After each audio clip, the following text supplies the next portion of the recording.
Welcome back to Man Down Sports. If you can see from the thumbnail, Stephen A. Smith and LeBron James is at it again. We're going to discuss it amongst other things that you see on the rundown. We're going to discuss, man. I appreciate everybody for tuning in. As you come on in and file in, make sure you hit the like button. That's the first thing that we must do. Hit the like button. Y'all give me a thumbs up or as a matter of fact, throw a one in the chat if y'all can hear me fine and I'm coming through my mic. There's no echo. There's no delay. I've been having some technical difficulties sometimes with my equipment, so make sure I'm good to go.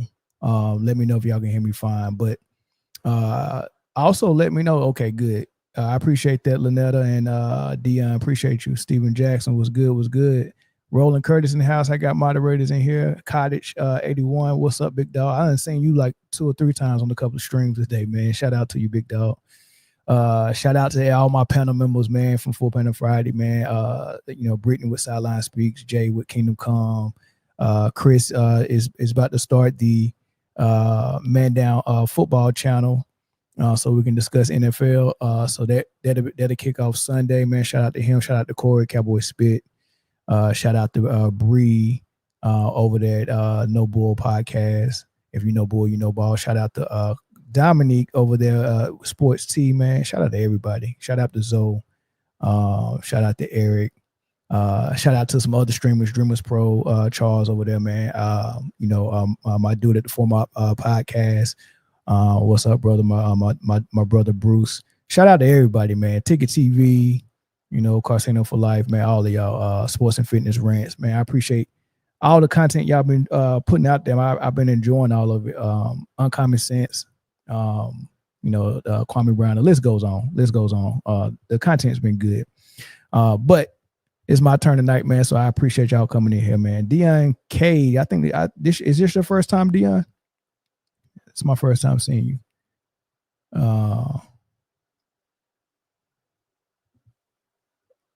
User.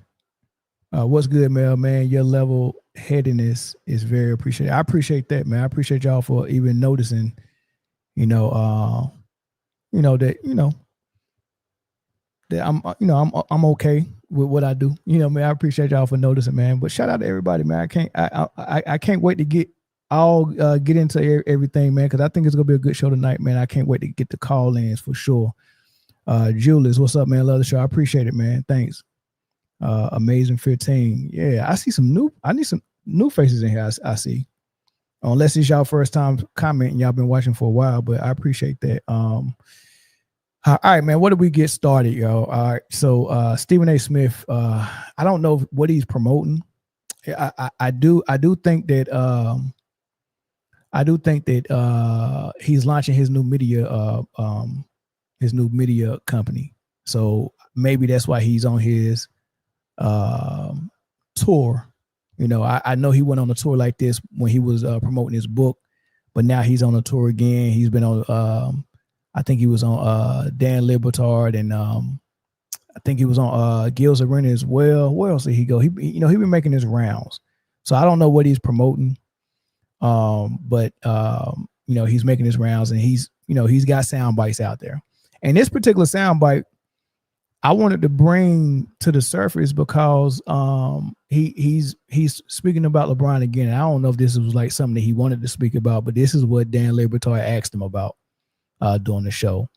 And I think what he said when he asked him, is the relationship done between y'all? I think it was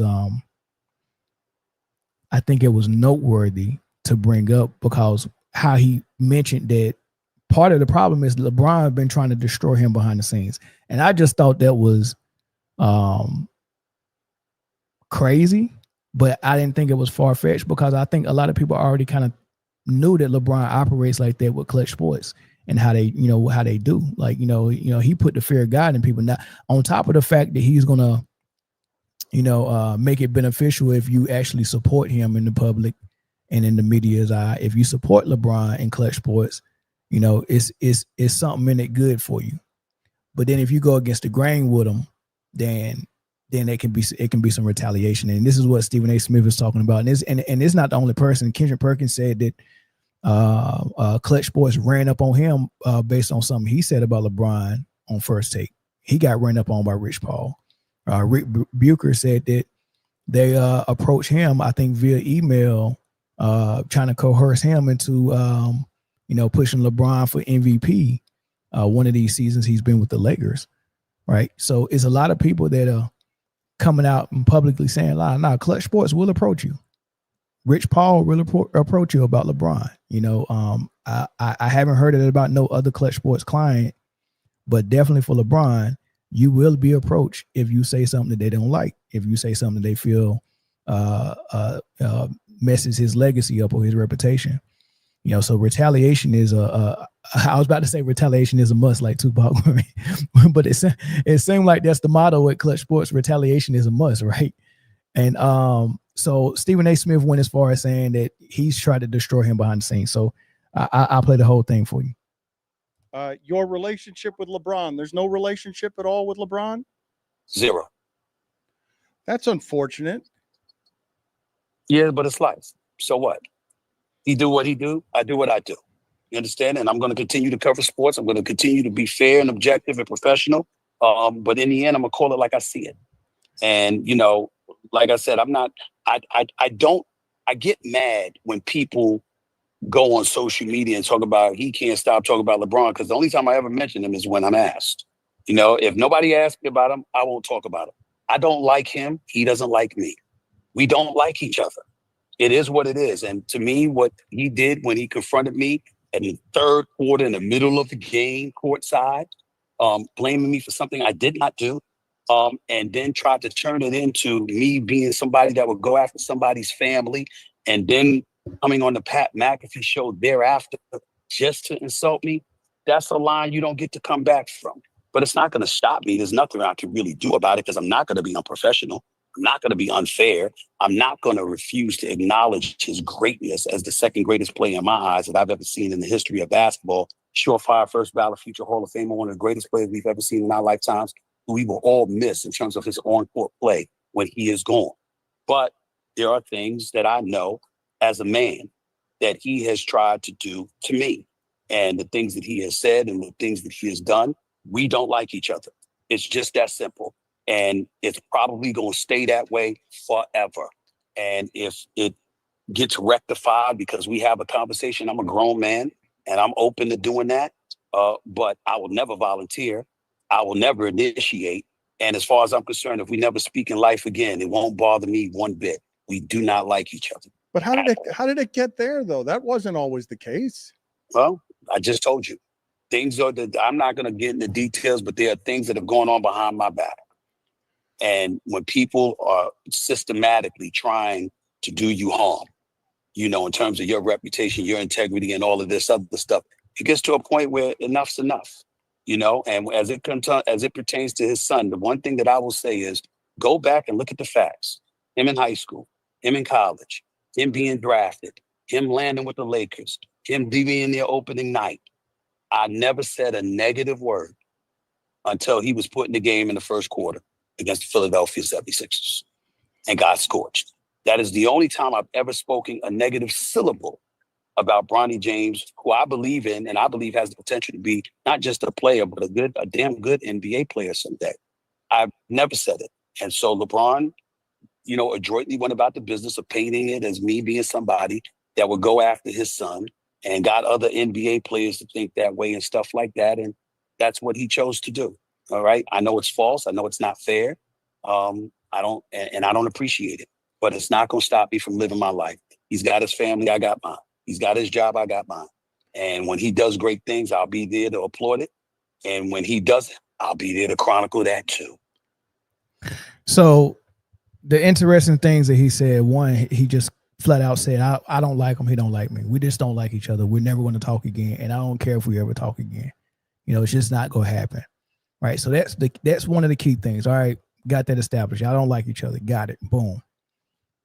The second part of that is him saying that he's done things behind the scenes to try to ruin him or try to, diminish him. And I wonder what those things were. He didn't get specific. He didn't get specific on what he's done behind the scene. But if you want to like take a guess, like what has he went to ESPN and tried to get Stephen A. Smith reprimanded for something he said? Has he went to ESPN to try to get him to lose his job? Has he tried to get in the way of his contract negotiations with ESPN? Like what is it? It would be nice to know what is he doing behind the scenes. And I think Stephen A. Smith is the type of dude where he at least keep that under wraps. You know what I mean? He won't let the whole cat out of the bag, because even with dealing with Kyrie Irving, he would say things like that and say, Kyrie know what the real problem is, and I'm not gonna say what it is. Like, just leaving us on a cliffhanger. Like, man, what is it? Like, what's the real issue? Like, what happened behind the scenes? You know, so he claimed Kyrie tried to do something behind the scenes. I don't know if that's true or not. Right? And in the case of LeBron James, we don't know if it's really true, but it fits the pattern that Clutch Sports and LeBron James have kind of established. Like, they are approaching people in that way, right? And it do seem like people fear going against Clutch or going against LeBron. Like, you just don't want to do it, right? So I believe Stephen A. Smith in this instance more than I believe Stephen A. Smith with the Kyrie instance. And speaking of Kyrie, this is the third thing I want to say about the Stephen A. Smith thing. I love the way he would admit that he don't like LeBron. He would admit that LeBron has done things behind the scenes to try to ruin him. He admit all those things, but then when it comes to basketball, he gets very professional and say, but he is the second greatest I've ever seen. And I would, I'm going to respect him when I talk about him basketball wise. I'm always going to glaze him. But when it came to Kyrie Irving, the same thing. He'll say we don't like each other. He's tried to do something behind the scenes. But when it came to the basketball while Kyrie was in Brooklyn, Stephen A. Smith was at war with him. I'm going after his money. You shouldn't give him a contract. I wouldn't give him a max. Brooklyn should trade him. Kyrie Irving, you should retire. Like, he went completely bonkers on Kyrie Irving. Bonkers. And I think there's a major problem with that difference on how he did that. And I think it is because it's a little it's very cowardice, because Kyrie Irving didn't have no protection at that time. The entire media, Kendrick Perkins said he would have if you put his brain in the bird will fly backwards. Like, people are laughing. They talking about him tweeting something about a religious group and making that crazy and blowing out. Shaq calling them an idiot. Mike Wilborn called him an idiot. Like he had nobody speaking up for him in the media. It was straight war. And the person with the biggest show on ESPN, which is the biggest sports platform, decided, I'm going to join in and kick a man while he's down. He could have took the high road and said, the man taking enough of a beating. Go ahead and pick him up, drag him out, put him in the front. You know what I mean? Like, nah, I'm going to kick you while you down, and I'm going to go for the gusto. I'm going for the juggler. Don't give him a contract. He should be traded. Kevin Durant, your leadership is in question if you don't want Kyrie Irving traded. Like, he was doing everything. He was talking to Sean Marks behind the scenes and admitted that. So, I still remember when he said he called the front office to try to figure out why Westbrook didn't get a flagrant on one of these calls some years back. I want to know why y'all didn't give him no flagrant on here, or something crazy like that. I don't know what it was, but he admitting the call in the front office. So he's complaining about LeBron doing stuff behind the scenes for him, or against him, but he's done players like that behind the scene. So he just is grimy. Right. And it's a major difference on how he handled the Kyrie Irving situation versus how he handling he's punching LeBron with kid gloves. The furthest he'll go is say, I don't like him. That's no secret. We all knew that. That's the furthest you go, but you're not coming for his career. You're not telling him he needs to retire. You're not telling the Lakers not to give him no money. You're not calling out his discrepancies on. Dog, you was doing everything, and he was going from show to show to show with his Kyrie Irving bit, like a comedian do. Like a comedian come up with a good 5-minute round of jokes, and they might run through that the entire year. They go to different clubs with them same set of jokes. That's what Stephen A. Smith was doing. He would go to different shows, and he had like a little soliloquy that he would say about Kyrie Irving, the same way he did about Kwame Brown years back. When everybody used to love him, say whatever he said about Kwame Brown, he had that same little verbiage for Kyrie Irving, and he would go from show to show saying it, and everybody would just laugh and falling out their seat. Man, I'm like, man, look at these immature fools, man. And he thought it like, and this is a grown man.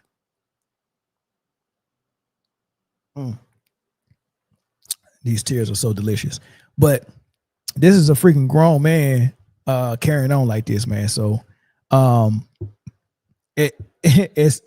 far as I'm concerned with Stephen A. Smith and LeBron James and this whole thing, I think it's kind of corny. You already said it multiple times. Like if I was you, when you go on shows, if you wasn't clout chasing Stephen A. Smith, I would tell people, just don't ask me about LeBron. Like, there's no point. You know what I mean? Or, okay, you can ask me about it, but I'm not going into no details. Like, it's a dead horse at this point. Like, I'm not gonna beat it. You get what I'm saying? So I don't know, man. I don't know what to say, man. I don't know what to say about it. All right. Yeah, definitely hit that like button, y'all. Hit that like button. It's another thing I wanted to talk about. Oh, before we get to it, there's a super chat. $2 super chat. I have to challenge the Jokic and Shaq point. You must be talking about the previous video from this morning with the CBS top 25 players of the 21st century. Yeah, I think we'll have a point where we can discuss that. We can get off topic at some point. Not yet though, but at some point we'll get off topic a little bit and we'll discuss some stuff. Or if you call in, we can have that conversation if you call in. I definitely had that conversation. Sunset said, I agree, Mel. He's milking it. If he didn't mess with LeBron, why talk about it every time? He still call him number 2 all the time. Yeah, like, and part of why he must beat that drum of he's number 2, he's number 2. I mean, he might really think that, but he makes it known, because I noticed how Stephen A. Smith set things up. Like when they first said that you always talking bad about LeBron, and he was like, okay, well, every time before I say something about LeBron that y'all think is negative, I'm going to say he's a great father, great husband, great, all this stuff. And like, that's how he thinks. He thinks if I set it up and say all this great stuff, then what I'm about to say, it's kind of like I'm building equity in what I'm about to say next.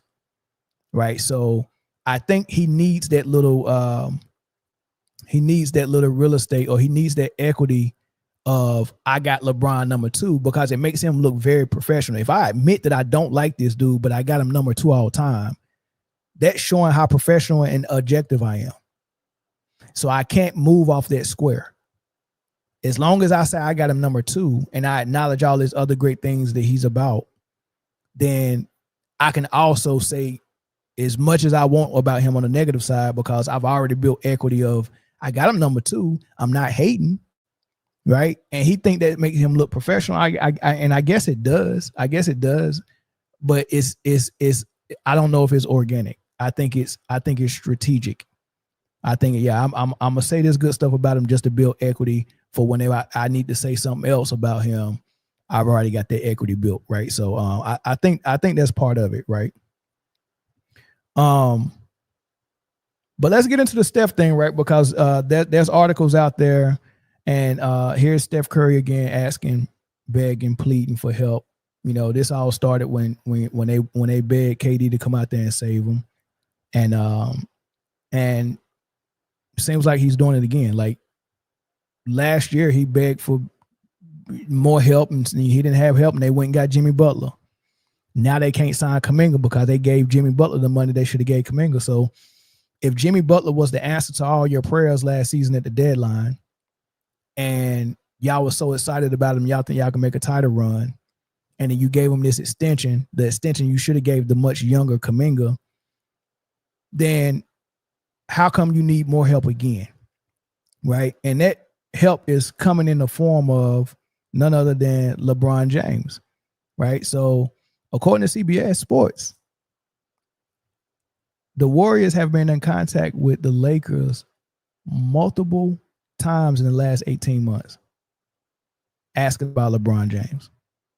Right? You know, they played in the Olympics together. LeBron has always said he wanted to play with Steph.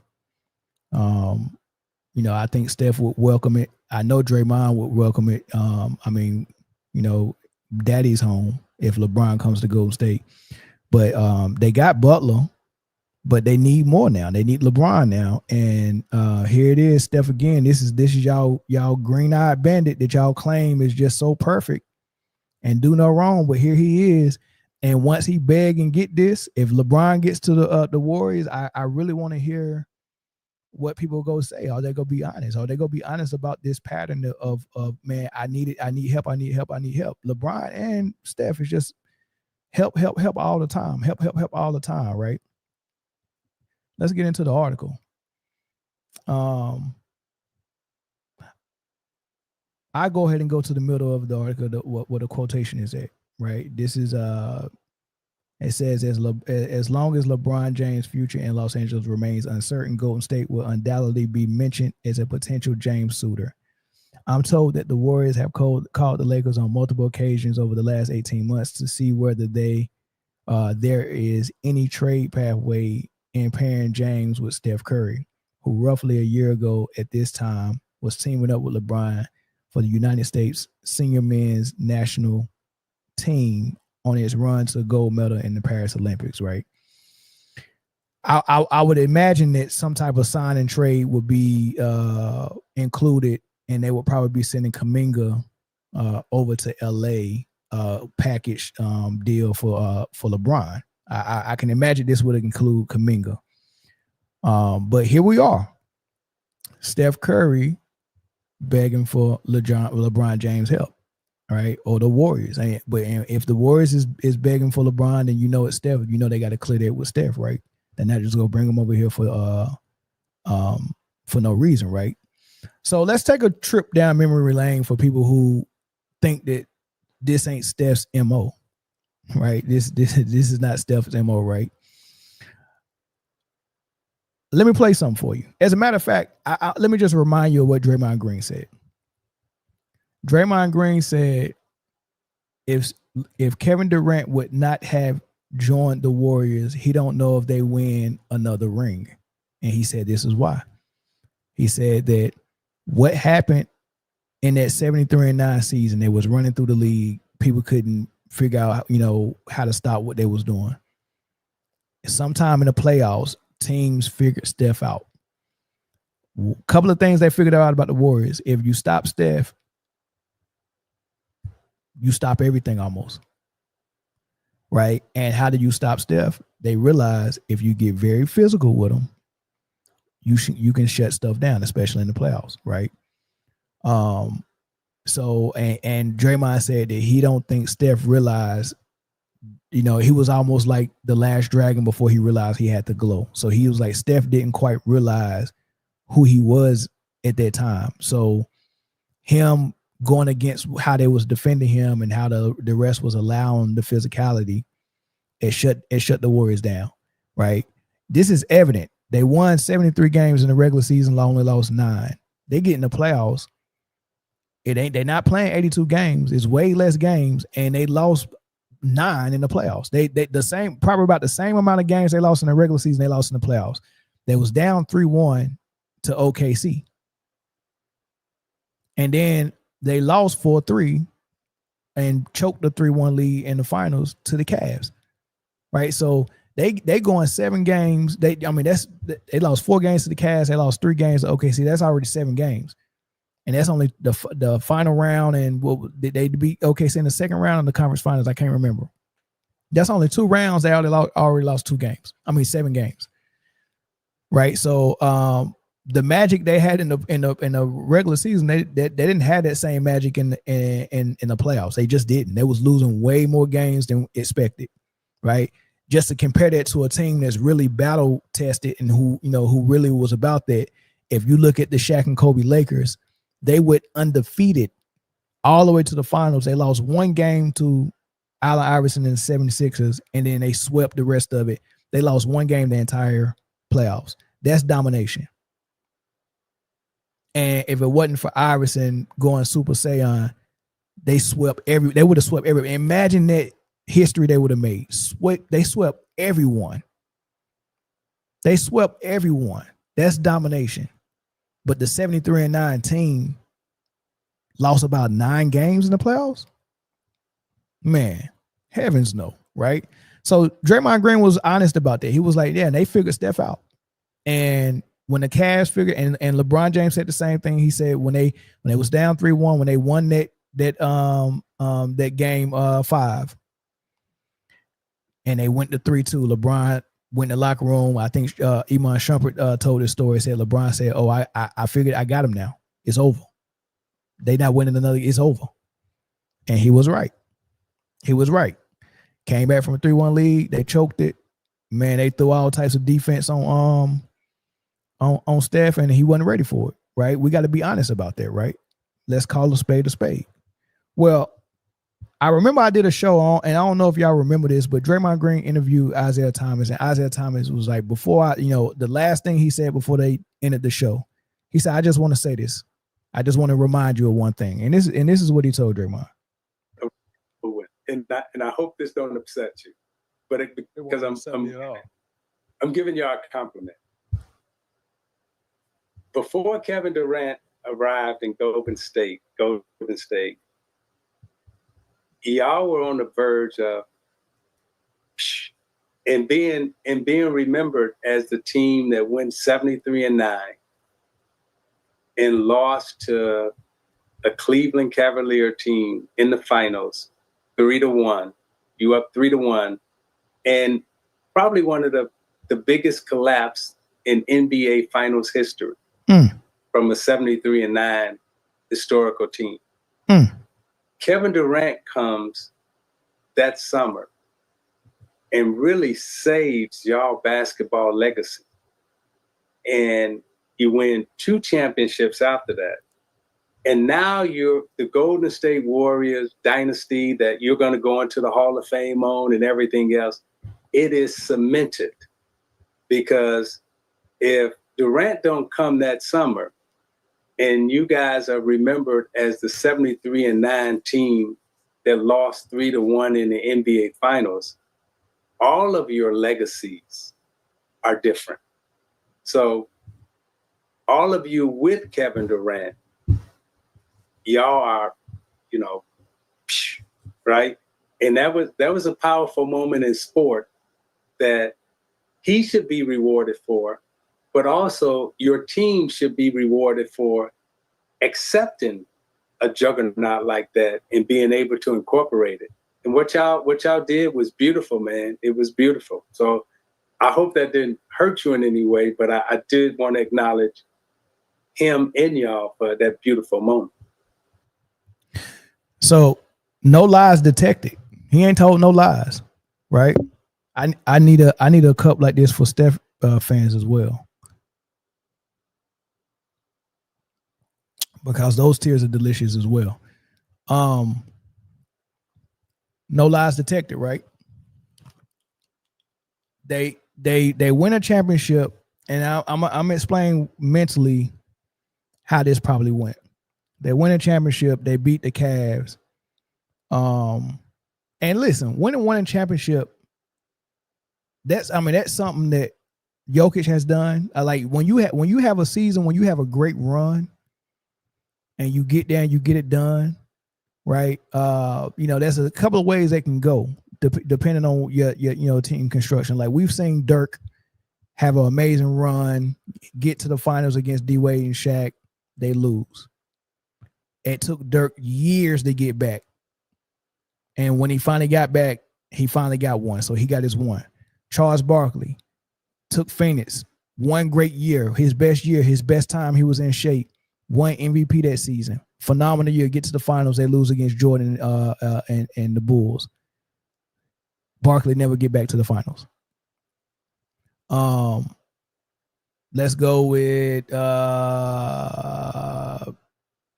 J. Kidd. He got there twice, right? Chauncey Billups in Detroit got there twice. They got there one time, won it. Phenomenal year. They got there again. The Spurs beat them, right? Couldn't get back there, right?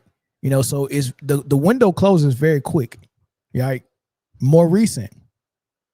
We can keep it old school. Reggie Miller got there against the Lakers, didn't win it.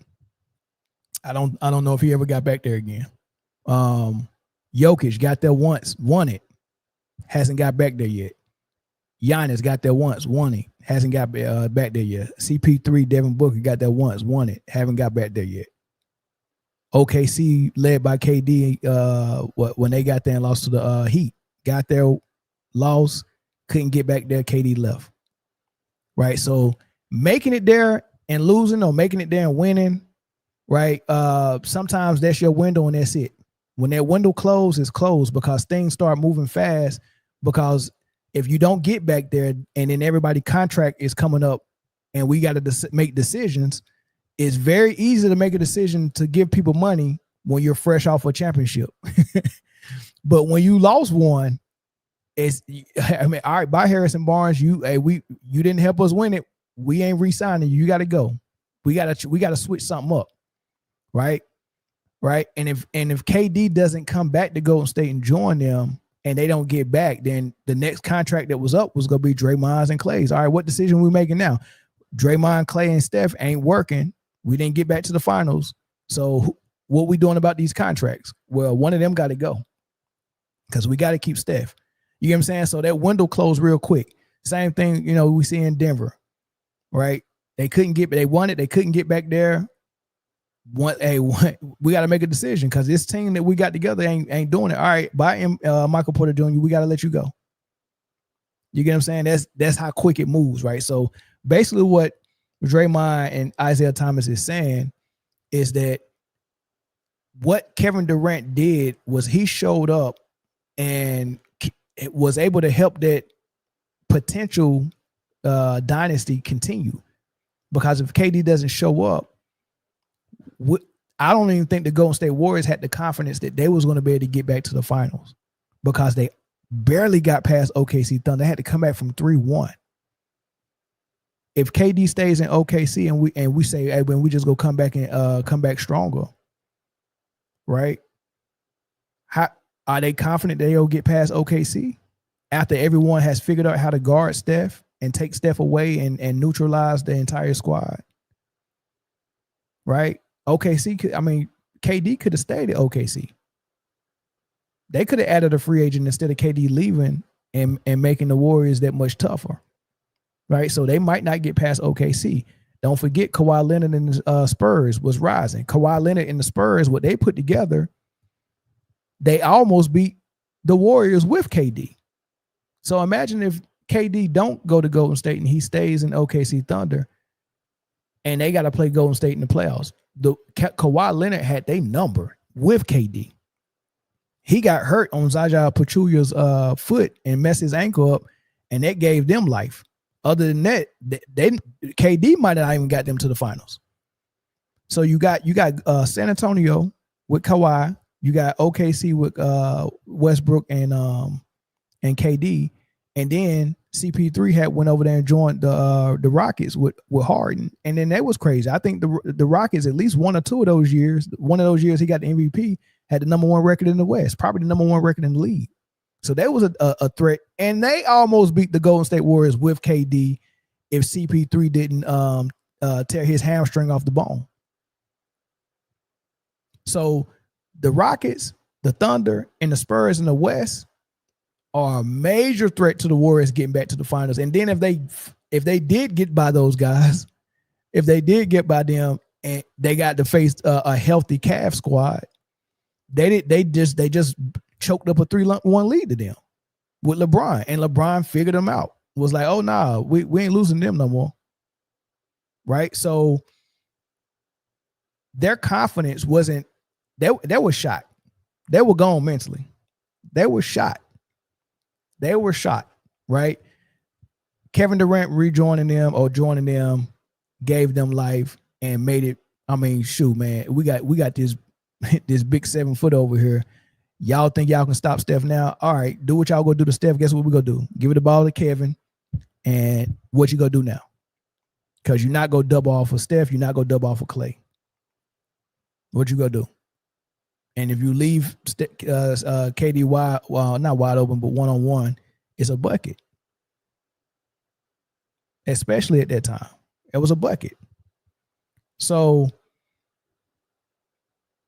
the conversation has got to be had for real. Like all the things y'all say about LeBron, all the things y'all say about KD, you have to say those same things about Wade and Steph Curry. They did the same thing KD and LeBron did. KD left OKC to join the Warriors. A juggernaut joining a juggernaut, right? KD is a juggernaut for sure. The Warriors was a juggernaut. They combined. The real challenge for Kevin Durant would have been, I got to beat them dudes. Like that's got to be the real challenge. And I used to take up for Kevin Durant, and I understand it. They play beautiful basketball over there, and you're frustrated with the point guard you got with Westbrook. You know, I get that. He's out of control sometimes. He's like a chicken with a head cut off, and he's bullheaded. It's hard to rein that in, especially when you got the type of personality that KD got. I'm not about to tell you, if you shoot this freaking ball, I'm gonna smack you. I'm gonna smack you as soon as we get in the locker room. He's not that type of leader. I heard Charles Barkley tell an interviewer that they was playing and they came down the court like 3 trips or 4 trips in a row, and Kevin Johnson, Danny Ainge, Dan Marley, you know, the offense ran and shots was going up without Charles Barkley touching the ball at least once, 4 straight possessions. And he said at halftime, he got in the locker room and he physically threatened every last one of them. He said, when we get out of this halftime, if I don't touch that ball on every freaking possession, it's going to be hell to pay when this game is over. Right? You need people like that. Right? You need people like that. KD, I don't think KD got that type of personality. I don't think Steph got that type of personality, but what he do got is he got this guard dog in Draymond that'll say it for him. You get what I'm saying? You know, Steph always got Draymond that'll say that for him. Right? But when it comes to him leaving OKC to go to the Warriors, I understood it because I knew the way Kevin Durant plays basketball is a better fit with how Golden State plays. Right? It's a beautiful brand of basketball they play over there. But what was going on in OKC, you know, that year that Kevin Durant broke his foot and Westbrook finally got a taste of being a number one, and then KD comes back, it was kind of hard to reel Westbrook back in because he felt like, it was times where it'd be a close game, they'll lose it down the stretch, and then you look at the box score and realize that Westbrook took about 8 more shots more than Kevin Durant, and he's the point guard. A point guard that can't shoot that well, with a 7-footer that is a 1-of-1, who's the number 2 at worst best player in the league at the time. How are you taking more? Imagine Pippen taking more shots than Jordan. Right, so he was frustrated with that. So I understood it, but at the same time, you gotta be real about it. Like, the real challenge would be, I got to figure out a way to beat them. But instead of, you know, doing what LeBron did with the Cavs and say, oh, man, I can feel the relationship between me and Kyrie kind of drifting apart. So let me go to the front office and put a bug in there and say, hey, let's trade him for CP3 before we get to the contract part where he wants too much money and we can't build a squad around him. You know what I mean? So, let's go ahead and trade, Kevin Durant didn't want to go behind nobody back and say, let's trade Westbrook. He could have. As a matter of fact, there was a deal on the table, allegedly. There's a report out there, if you Google it, that Danny Ainge was having issues with Rondo. Doc Rivers was having issues with Rondo, and they was going to trade Rondo straight up for Westbrook. And Rondo, and this was before they got rid of Harden. So if Rondo would have ever went there and they kept Harden instead of keeping Westbrook, like if they got rid of Westbrook, brought Rondo in and started Harden with KD and Serge Ibaka, I think that would have been very special, right? They should have pulled the trigger on that. But my point is this: he didn't want to play with Westbrook. He didn't want to play in that offense no more. He didn't want to be frustrated with what his point guard was doing, right? So he went Golden State. He took it, and that was the easy route. So you got to tax him for taking the easy route. But how he played once he got on that Warriors team, that's undeniable. A+, especially in the playoffs, especially in the finals. You got to give him credit for that. And that's what Isaiah is saying. You got to give him credit for that. But you have to tax him, honestly, and you have to tax Steph for even wanting KD to come over there, for even allowing KD to come over there, for taking the back seat to him. All of that, you have to tax Steph for that. You can't let him get out scot-free. You have to tax Wade for doing it. You got to tax LeBron for doing it. You got to tax all of them. All of them took the easy route. All of them took the easy route. You cannot deny that. They took the easier route. And that's not, that's that. I mean, it's not nothing that I'm gonna look at and say they need some type of level of disrespect. I don't think that, but I have to respect people who seen the hard way, seen the easy way, and still took the hard way, and then got it done. Like imagine taking the hard way to something like Kobe. Kobe was playing with Shaq. The easy route for him would be, let me just stay in my number 2 role. Let me just stay playing with Shaq. And let me see how many rings I can get and just do that. That's the easy route. Kobe said, you know what? I want this team to be mine. I'm ready to lead it. Shaq's pulling the locker room in one direction. I'm pulling in the other direction, and it's destroying the team. Let me go to Chicago. My family already looking for houses in Chicago. He wanted to leave in free agency. Y'all keep Shaq. I'll leave. I go find something that's a blank canvas, and I build it from the ground up. You at the Lakers, the most championships in NBA history, a winning culture, the Bus family, Shaq, Phil Jackson. You got all of that right there. A three-peat. You get what I'm saying? You done three-peated. You got all of that right there. And this guy chose to leave the Lakers and start all over and say, I do it the hard way, brick by brick. I build it from the bottom. He was going to do that. And then what did Jerry West say? No. You stand here, young fella. Shaq, you got to go. Trade him to the Heat. Next thing you know, the rest is history. Right? But it's still the hard way because now Shaq is gone and I ain't got nothing. Phil Jackson's gone. Everything, I'm starting over from scratch. Like he played 5-6 years in the league and then reset it back to his rookie season. Like, all right, I'm starting from scratch now. This is year one now.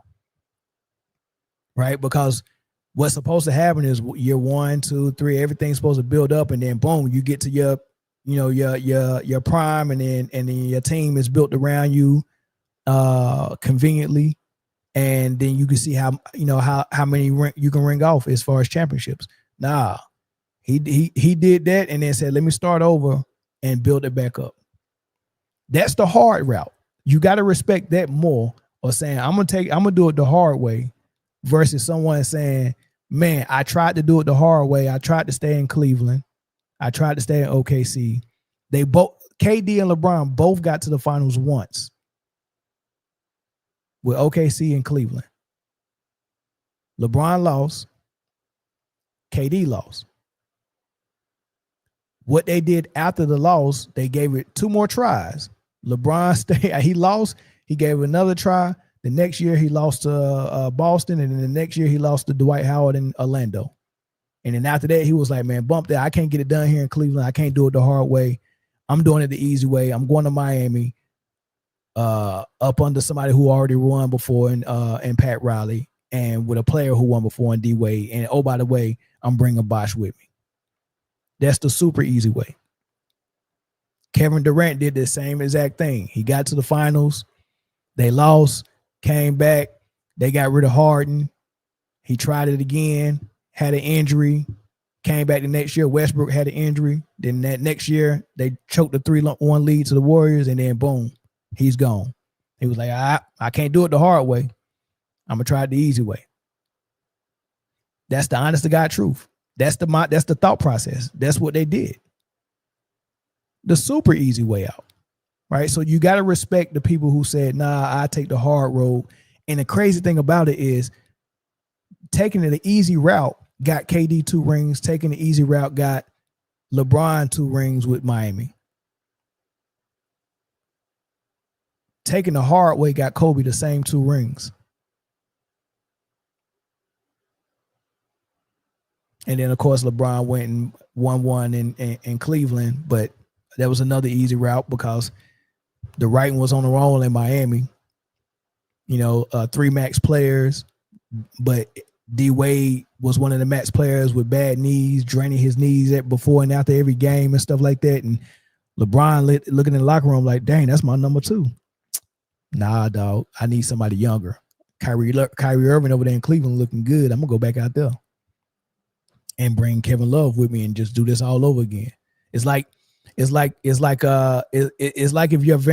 you got a vampire for a co-star, right? Your co-star never get older. That's what LeBron was doing. He did his co-stars with the Benjamin Button disease. I want my co-star to get younger every 4 years. I switch them out like tires. Oh man, Dwayne Wade knees bad. Switch him out for Kyrie, right? Got a younger co-star. Oh, Kyrie left for Boston. Go to LA, switch him out for AD. Right? AD left, switch him out for a younger co-star. Bring me Luka. Like, this is insane, dog. This is insane that his co-stars are aging in reverse. They get younger every time he swap them out. Benjamin Button. But here it is, Michael Jordan had Scottie Pippen as his co-star his whole career, as far as his title runs are concerned. And Pippen got older every single year and more hurt and back and foot and toe and knee and migraine. Like every year his co-star got older. That's natural. That's how it's supposed to happen. Right? My co-star gonna get younger every year in LeBron's case. But Michael Jordan, Pippen getting older, more beat up, and can give me less, playing less games and everything. And he still, when they gave him the opportunity to take an easy route and they say, hey, look, man, we go trade Scottie Pippen for T-Mac. Scottie and Michael Jordan, hell no, we're not doing that trade. Like that's the girl I brought to the prom. That's who I'm going home with. That's the mindset of a winner. I don't want. If it ain't rough, it ain't right. I don't want that. I don't want that easy way.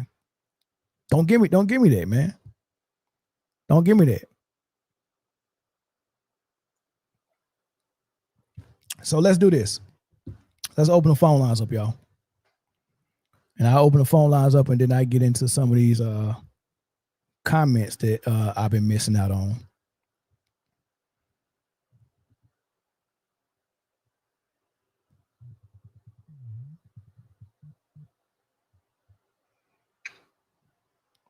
Hold on.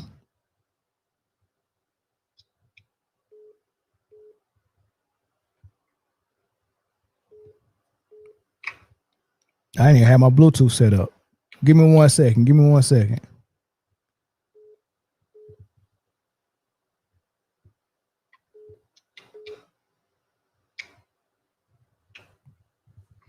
Man. Y'all caught in real quick.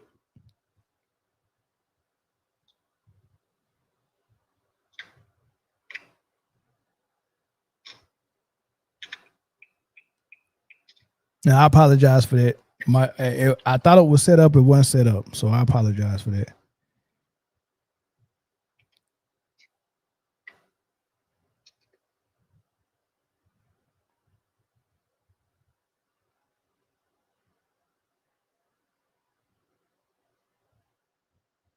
Come on, Bluetooth. Don't do me like that.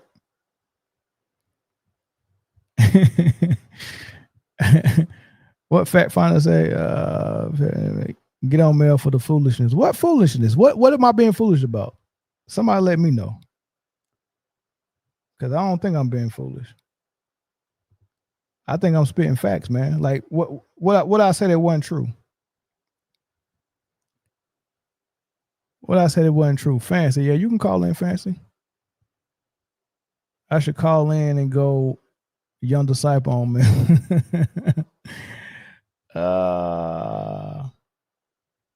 Hold on, let me get you back on. Let me fix this real quick.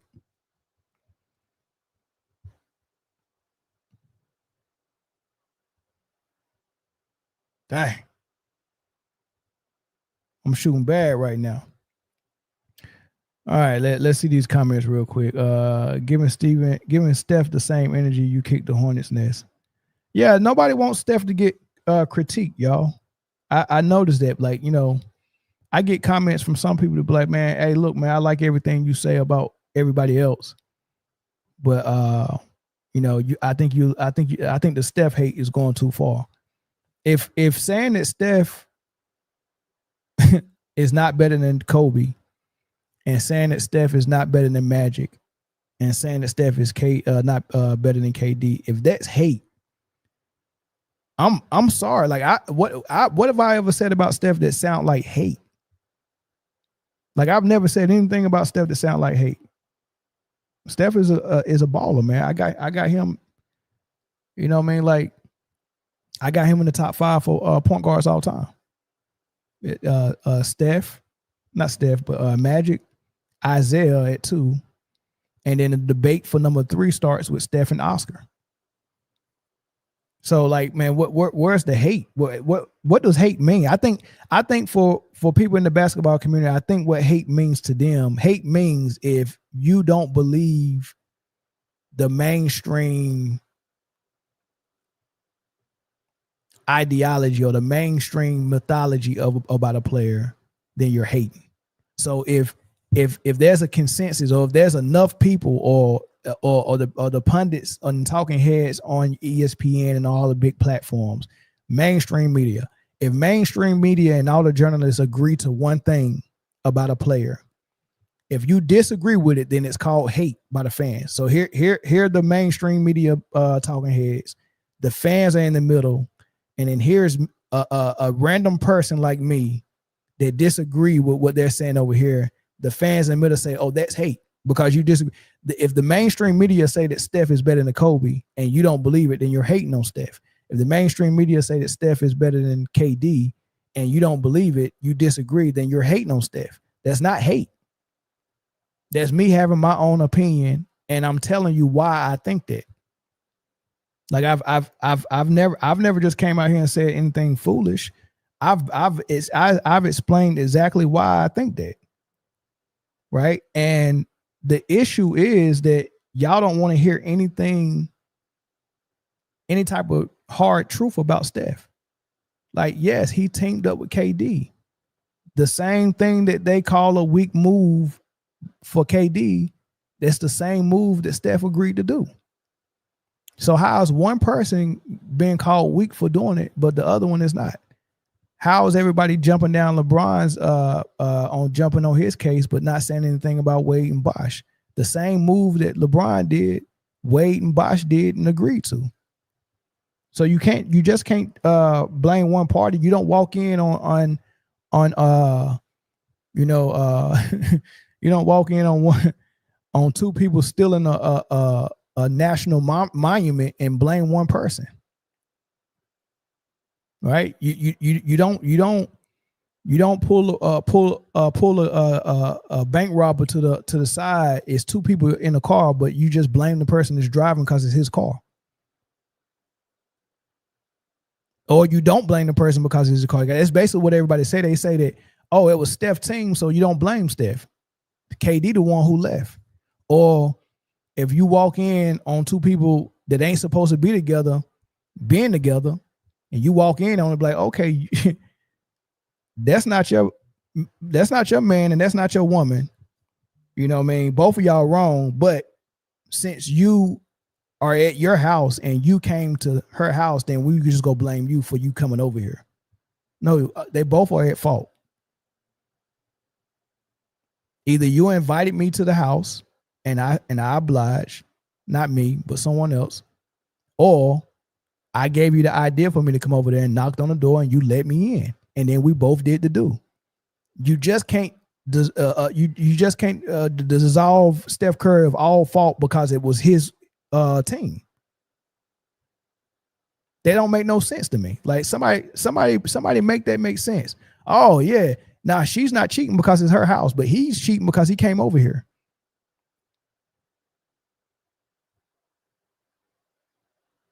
I mean, that don't make no sense to me, dog. Like, can somebody explain it to me? Well, let me get this phone operational, man. Because look, I'm gonna tell you what happened. I hit forget this device, and now I can't. Now I won't pick up the Bluetooth no more. Oh man, why did I hit forget this device, man? It won't pick up my daggone Bluetooth no more.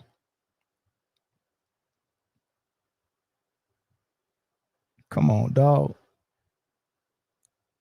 Whoever calling from Texas, it'd be cool if I had my device hooked up. I can't get you in yet, dog. I can't get you in yet. Let me fix this thing. Yeah, Lee, man, I'm so pissed off, man. I might not even be able to take phone calls tonight. Man. Reset the phone? Okay. Let me reset the phone. All right, let me reset the phone. All right. Let's see what else we got here. Sunset said you giving Steph the same. Oh no, I already read that one. He said, how do you get a new setup with bad electronic? No, it wasn't bad. It wasn't bad. It was I didn't have my Bluetooth hooked up and I thought I did. So when I took a phone call and it wasn't hooked up yet, so y'all wouldn't go be able to hear it. So I'm trying not to hang the phone up while also hooking the Bluetooth up. And and then I seen forget this device. I couldn't figure out how to do it, and I was talking and I hit forget this device, and that's what happened. So it is what it is. It is what it is. I'll fix it real quick. I get through these comments though. Y'all can hit me. Y'all can absolve. Okay, there you go. Absolve. Thank you. Appreciate it. I said dissolve. Appreciate that, big dog. What else they saying? Contextualize mail, get them fancy. What is fancy saying? Fancy. Oh, so everybody trying to correct me. Hey, man, hey, man. I don't said 6,000 words up here already, man. Let me mess something up, man. I ain't no English major. I'm just majoring in everything I do. That's all. I ain't no English major. All right, let me see if I can get this thing popping. Cause it looked like y'all want to call in for real, for real.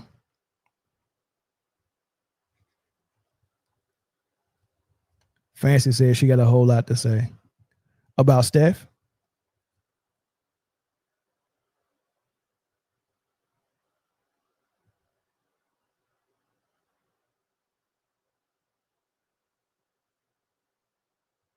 Come on, dog.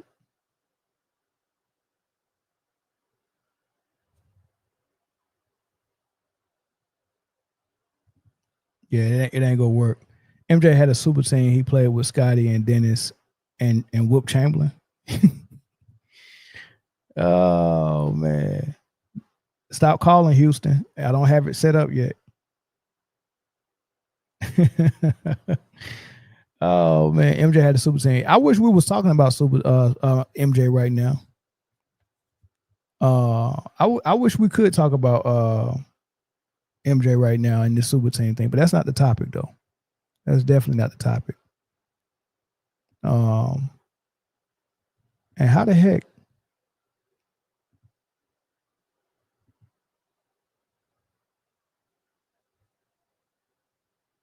How the heck? I think we're gonna have to move on. I don't think I'm ready to get these phone calls in. I mean, I could try my other phone, but I try with my other phone. I try that.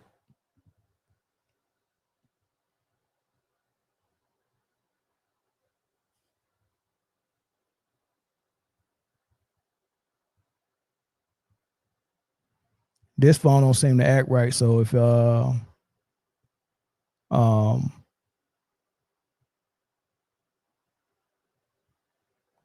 last time I tried to use this phone, it was like a major lag. So if it's a delay when y'all trying to talk, we just got to move on to the next topic.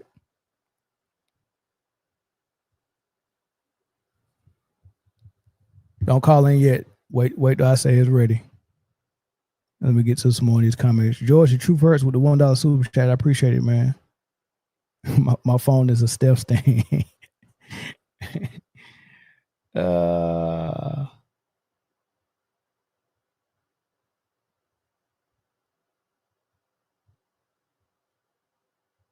Ain't no way.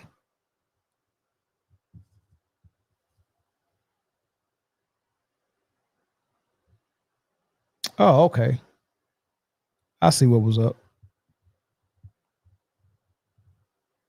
I see what I did. All right. This number should work, y'all. Call the 442 number. All right. Call back. Connection unsuccessful. What?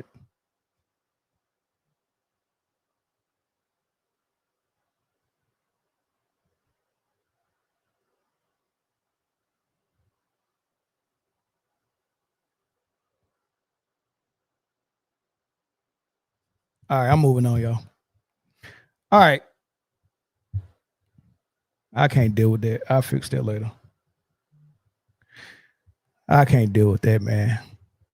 All right. But yo, those are my thoughts on the Steph thing, man. Dang, I really wish that thing would act right.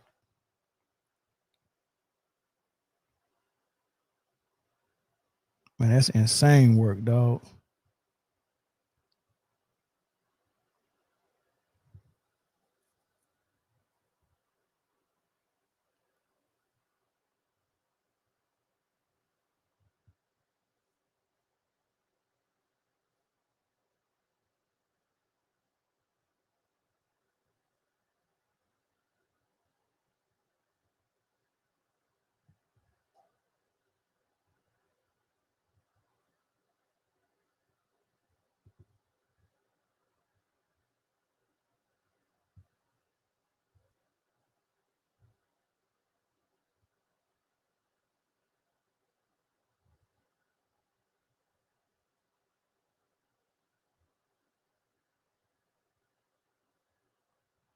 There we go. Finally. All right. We good. Call back. Golly. Operator error, y'all. Operator error. All right. Let's get these phone calls in, y'all. Let's go look real good on the playback. Caller from Atlanta, Georgia. Going on? Hello? Good, man. Can you hear us, man? What's up? Yeah, I can hear you. What's going on, man? Ain't nothing, man. Nothing much. What's your thoughts? No, man, this thing man, that whole thing you went in with LeBron, Steph, and KD, it's just funny to me because, like, I'm 25, so these three guys pretty much made the whole 2010s decade up until now, and it's just funny how all three of these guys pretty much took an easy way out, not the same, just showing that they not the same cloth.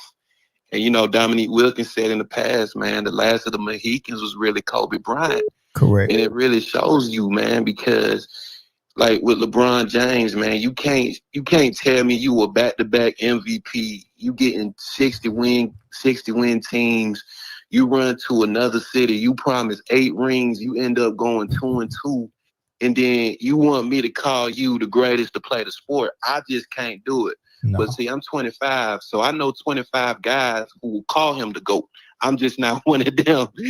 And then with Steph Curry, man, look, man, I don't know. See, with Steph, you know, Steph, he's not that vocal guy. Like he don't run his mouth.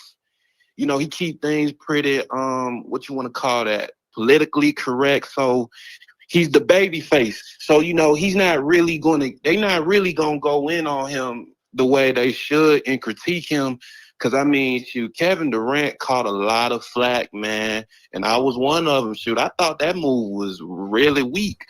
But as I get older, I'm like, if we're counting LeBron James rings with all his super teams, then why aren't we doing the same for Kevin Durant? And Kevin Durant came to that team.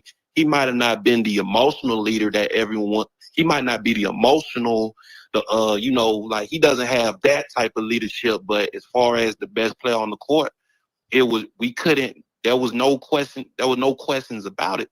This is the guy who came in. He took the finals MVPs.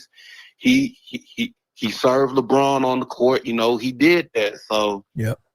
And then one more thing, when you said about the Warriors, man, that was straight facts. I mean, game 1 of that 2017 conference finals, man, Kawhi Leonard, by him, I don't want to say by himself. It might have been him and LaMarcus Aldridge going blow for blow, but man, Kawhi Leonard by himself, the Warriors was pretty much sweeping through the first 2 rounds, and Kawhi was pretty much Kawhi was gonna win that game in Golden State had he not got injured the way he did. And just him getting injured in that series, I mean, that just changed the whole thing of his career. So, yeah, man, that's a fact. And you ain't say nothing wrong. You ain't say nothing wrong, man, at all. Yeah. And Fancy is on the I got a comment on the screen. She said, "How did Steph take the easy way with ring number 1 and number 4?" He didn't. I didn't say ring number 1 and number 4 was the easy way. What I did say is he getting ring number 1 was no different than Jokic and Giannis getting ring number 1, but he probably would never see ring number 2, 3, or 4 if KD never would have joined. Right. Right. People think just because he won one after KD means that he was going to get another one. No, if KD did not join the Warriors was going to break up. They wasn't going to be able to keep re-signing everybody, not making it to the finals and winning. They was going to it always happened. You got to change something up. We just seen Denver get rid of Michael Porter Jr. Someone has to go, because when you win it, everyone feels entitled. Like, oh man, I'm important, so I need to get the biggest amount of money I could possibly get, right? But if you give them that money and they don't win, they got to get traded because you can't afford to bring the help in that you need. Oh yeah, exactly. So Draymond and Clay would have been gone a lot sooner, and we just now heard Steve Kerr every year say that they're not a championship team without Draymond. We can't win without Draymond. So if Draymond would have been gone at some point, I don't see how Steph get another ring. I just don't. Oh no. But now, man, I remember when you had your segment like Weekend at Curry's, and you were talking about how this man, Draymond Green, I know a lot of people say he has like the traits of a narcissist. I don't really get into all that. But I mean, Draymond Green is a guy who he threatened to kill his coach. He's pulling up on the owner, like he closing like, and I think I was playing around in your comments one time, but I was just saying, man, Draymond, he used to get, before Big U, I don't know if I don't want to go into that on your show, but when he had, Big U, apparently that Big U was giving him protection. So, when you Draymond Green and you got that type of guys behind you, I could poke my chest out a little bit more. And I know, wasn't nobody seeing Draymond on the physical aspect if it came down to it. So, shoot, he found him a homie. He go to stay. He ain't going nowhere. That's a fact, man. Appreciate the call, man. I'm gonna get some more calls in here. All right, thanks, bro. Yes, sir. Yep. All right, Fancy said KD didn't have nothing to do with them beating Boston. He lost to Boston. All right, so here's why he did have something to do with Boston. There's 2 reasons, right? Number one, when KD left Golden State, he went to Brooklyn, and he could have went over there as a free agent. And if he wouldn't have went over there as a free agent, then that means, okay, I'm coming over here with Kyrie Irving, right? And we got a point guard in D'Angelo Russell that we don't need because we got Kyrie Irving. So Brooklyn could have traded D'Angelo Russell and got pieces to fit around Brooklyn, Kyrie, and KD. Instead, what KD did is saying, I'm going to work out a deal with Bob Myers because him and Bob Myers was close. Bob Myers was like, please let us get something back for you. Right. So he was like, hey, Brooklyn, y'all not going to keep D'Angelo Russell because Kyrie's coming. So let's just do a sign and trade for D'Angelo Russell. So instead of him going to Brooklyn as a free agent, the Warriors did a sign and trade with KD. They traded him for D'Lo. and D'Lo turned into Wiggins for Golden State. And who was the second most important person on that playoff run? Andrew Wiggins. Really, if you want to be real about it, Jordan Poole was probably the third most important player on that team. Neither of those guys are in Golden State without Kevin Durant showing up there. That's number one. Number two, if KD doesn't show up, Golden State is not playing against Boston years later, because all the pieces that they got, first and foremost, they was going to break that team up. Draymond Green was going to be gone. Clay, one of them was going to be gone. What they did with Clay last year, as soon as they got to that, where that bubble was about to burst and we paying too much money and we can't afford to keep all these guys, they was going to have to make a decision on Clay or Draymond. Which one of them is gone? So what happened last year would have just happened the year that KD showed up if he didn't show up. That's what would have happened. Carla, what's up? What's your thoughts? What's up, Mel? This is your partner from Washington. Oh, what's good, man? What's popping? Yeah, cool. So, hey, I joined your live kind of super late. I probably called in like a minute before you was talking, then you were taking phone calls. So yeah. Did this conversation kind of start when Steph and LeBron did the murmurs about them joining each other? Yes. Okay, so I figured so. I kind of want to talk a little bit about that. So, I mean, isn't it kind of getting old? Like everybody just teaming up with each other. We've seen this path before. We hear this. Isn't everybody just sick of it? Like I know I am. And the difference is, it's not like KG and Rondo and Pierce or a Barkley or a Scotty and Akeem joining each other. Now, right now they're still, I would say, they're friends right now towards the end of their prime, but they're still all around like top 10 players in the league. 10 to 15, but they're in conversation. LeBron's in conversation with the GOAT talk. Now, I disagree, but the media, he has conversations in the GOAT talk, and Steph Curry's in the conversation with the greatest of all time point guard talk. And I just disagree with something that they want. That's what they want to do. We already seen it before, what they did. And a lot of people, when you just look in between the lines, they say, oh, Curry has 4 rings, LeBron has 4 rings, but they don't look to see how they got them. Correct. They see the way that Mike did, the way Kobe did. So if they don't join, who knows how many rings they get? Look at Dirk. Right now, he only has 1 ring, but he didn't. I think Steph is a 1-ring superstar like Dirk, like KG, and I think LeBron is maybe a 1-ring superstar as well if they don't do the team hopping. Right. I really do believe that, you know what I mean? So the team hopping is what got them a couple of rings more than what they should have got. But if they did everything the way everyone else was doing it before them, they don't get 4 for sure. Yeah, no, it's just hard to just really say just what everyone says right now. And I just really disagree. What's your thoughts about just them just talking about joining each other? Or do you just think it's another I think it's two things, right? Clutch Sports and LeBron, they like to play chess with people, even though they neither one of them know how to play chess. They like to kind of you know what I mean? You know what I mean? Like they like to try to apply pressure here because they really want something here. And what they wanted with the Lakers was for LeBron to retire there, and he didn't want to retire after this season. He wanted a 2 to 3 year contract with the Lakers, and the Lakers didn't want to give it to him, so he had to opt into his his player option, and he didn't want to do that. So now what he's doing is throwing stuff out there in the media like he's going to threaten to go to the Warriors. This is the same thing he did before he got his last contract. What he did. Yeah, remember? Yeah, when you're talking about going to the Knicks and everything. No. The last contract he got from the Lakers. Remember, before he got that contract, they kept taking pictures and showing, oh man, Draymond Green and LeBron is on vacation overseas. Oh yeah. What are they talking about? You get what I'm saying? So they plant stuff like that so the media can talk about, oh, LeBron Mike can go here, and all that is leverage for them to negotiate for what he really want, which is to retire in LA. And he don't want to retire this year, right? So it's either that. The thing. I mean, LeBron just. It's either that or it's LeBron and Steph know, like, so it's that there's an entertainment element when it comes to the NBA, right?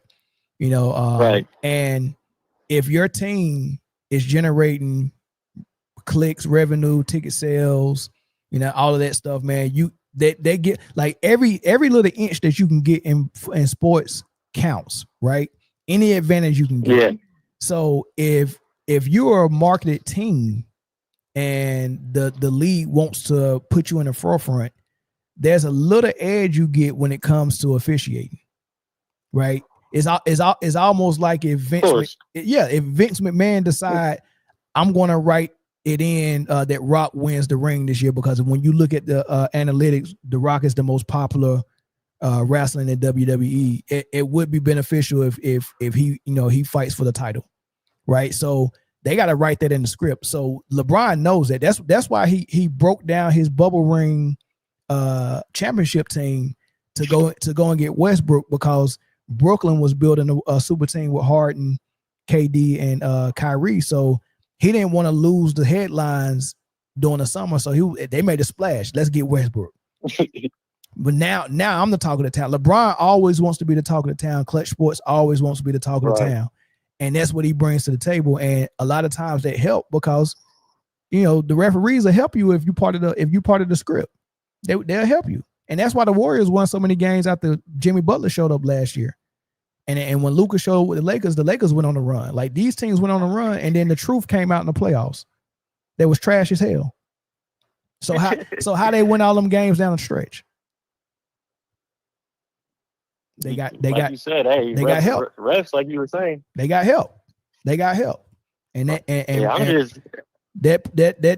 carriage turned into a pumpkin real quick when the playoffs hit.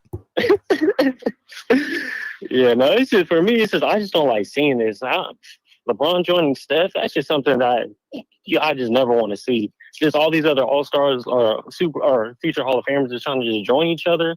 I'm just getting tired of it. Yeah, it's whack. It's whack. And to be 1,000 years old and still trying to do it, just go home, man. Like, so many, like, bruh, imagine LeBron retiring and then 2 years later saying, I want to come back like Mike did. Nobody would be excited. Everybody would be like, no, stop. Oh my God. Bro, you ever watch a TV show that starts out good, season 1 is good, and then it ain't nothing left to do, but they do 3 more seasons anyway. And you my goodness, you're like, man, dude, I don't even want to watch this, but I got to, like, man. Nah. That's what LeBron is doing to us, man. We're like, oh my God, I don't want to see. He's overstaying his welcome. Yeah, he overstaying his welcome, man. Go home, dude. The pot roast is gone. Everything, the weed is gone. Ain't no more drink. My old lady sleep. You still here trying to watch The Wire? Get up and go home, dog. Like seriously, man. That's how I feel about LeBron, man. He's got to go, dog.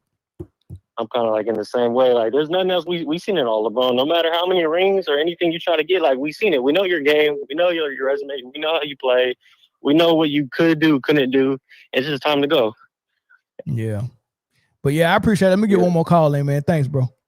Yeah, for sure, man. Hey, man, you gotta text me your name and so I can say your number, man. Because every time you call, I'm like, I know this my dude from Washington because I see it. But yeah, it's Jamil. Oh, text it to me. You can just put a meal for sure. MEEL. Text it to me. I think I'm in your Yeah, I got you. My name might pop up if I can do a super chat because I subscribe to you. Okay. What do you call it? A member, whatever it's called. Member. All right. Yeah. I appreciate that for sure. All right, bro. Sure, man. But yeah, take care. All right. Yep. Caller from Texas. What's up?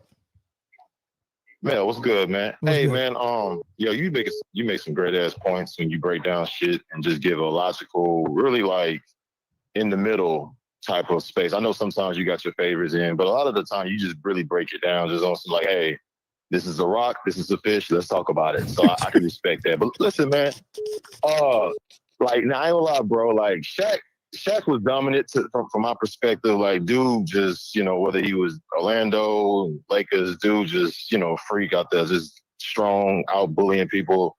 And I feel like with Jokic, it seemed like he don't really play a whole lot of defense, but the dude got some offense. Dude got game. I'm not saying he's better than Shaq necessarily, but I do feel like if I had to like really pick one, I might go with Jokic. And no, you won't. I don't hear your thoughts on it. You won't. I don't. There's no way. I don't really want. Right. I really don't want to. But listen, man, Shaq get in trouble with his fouls. The dude over the summer want to fuck around, have parties, and get fat and shit. Dude can't hit free throws. I mean, he got some strengths. Give it to him close to the rim. He gonna back it down, dunk on you. I get it. He might miss the free throw. He might block some shots. I get it. You know what I'm saying? But when it comes to like his game is kind of like that LeBron shit. Let me just bulldoze. Just a big dude in the paint, dunking on guys. You know what I'm saying? But I just feel like when it comes to the game of Nikola, like he got dude got game. He got some weaknesses too. But I just want to hear your thoughts on it, man. Yeah, I guess if you're doing a skills challenge, I would take Yao Ming, Vlade Divac, Jokic, Al Jefferson, Zebo. Like, I'll take all them dudes over Shaq in the skills challenge. But if we talking about I want to win, if you talking about I want to win a game, first and foremost, Shaq has made multiple all defensive teams. You don't want to come like seriously, you don't want to drive the whole white Shaq down there and challenge him. You just don't. Right? You want to go challenge Jokic down there. Like the game plan, like imagine being in the film room with a team and they're talking about how they're going to attack this defense, and the way they're going to attack the defense is your best player. Your last line of defense, your 7-footer that's in the paint. Oh yeah, if you go down there, just put it up there. He's not gonna jump. He's not gonna block it. He's just he might try to check a charge, but that's about it.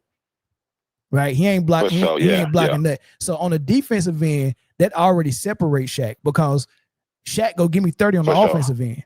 He's giving me 30. Jokic can give me 30, but he'll rather give me 24 and 10. Well, we run a triangle offense. Yeah, we run a triangle offense. Why do I need Jokic assist? Why do I need Jokic to handle the rock? Why do I need him at the top of the key? I don't need none of that. I don't need him to set no screen. I don't need none of that. Right? Jokic in the 90s against all of those big men, Duncan, Shaq, Weber, Divac, Yao, Rick Smits, Duncan, David Robinson, Karl Malone, against all of them dudes. You know who Jokic is in the 90s? He's Vlade Divac. He's Vlade Divac, 100% Vlade Divac in the 90s. And if Vlade Divac was playing now, he's Jokic. That's no cap. That's no cap. Vlade Divac. I'm not saying he's better than Shaq. He's not better than Shaq. Now, go ahead. He's not better than Shaq. He's Yeah, not. no, He's no. not. He's not better than Yeah. Yao Ming. He's not better than Chris Webber. He's not better than Rasheed. Like if you take the best out of this era and the best out of the 90s era and the early 2000 era, it's a harder era. We have the commissioner admitting, like, we legislated defense out. We took out physical play. We took out hand check. We did this for more offense. And what are we doing? Sure. We're putting players like Jokic over Shaq because he's got more offense. But the commission is telling you we purposely did that.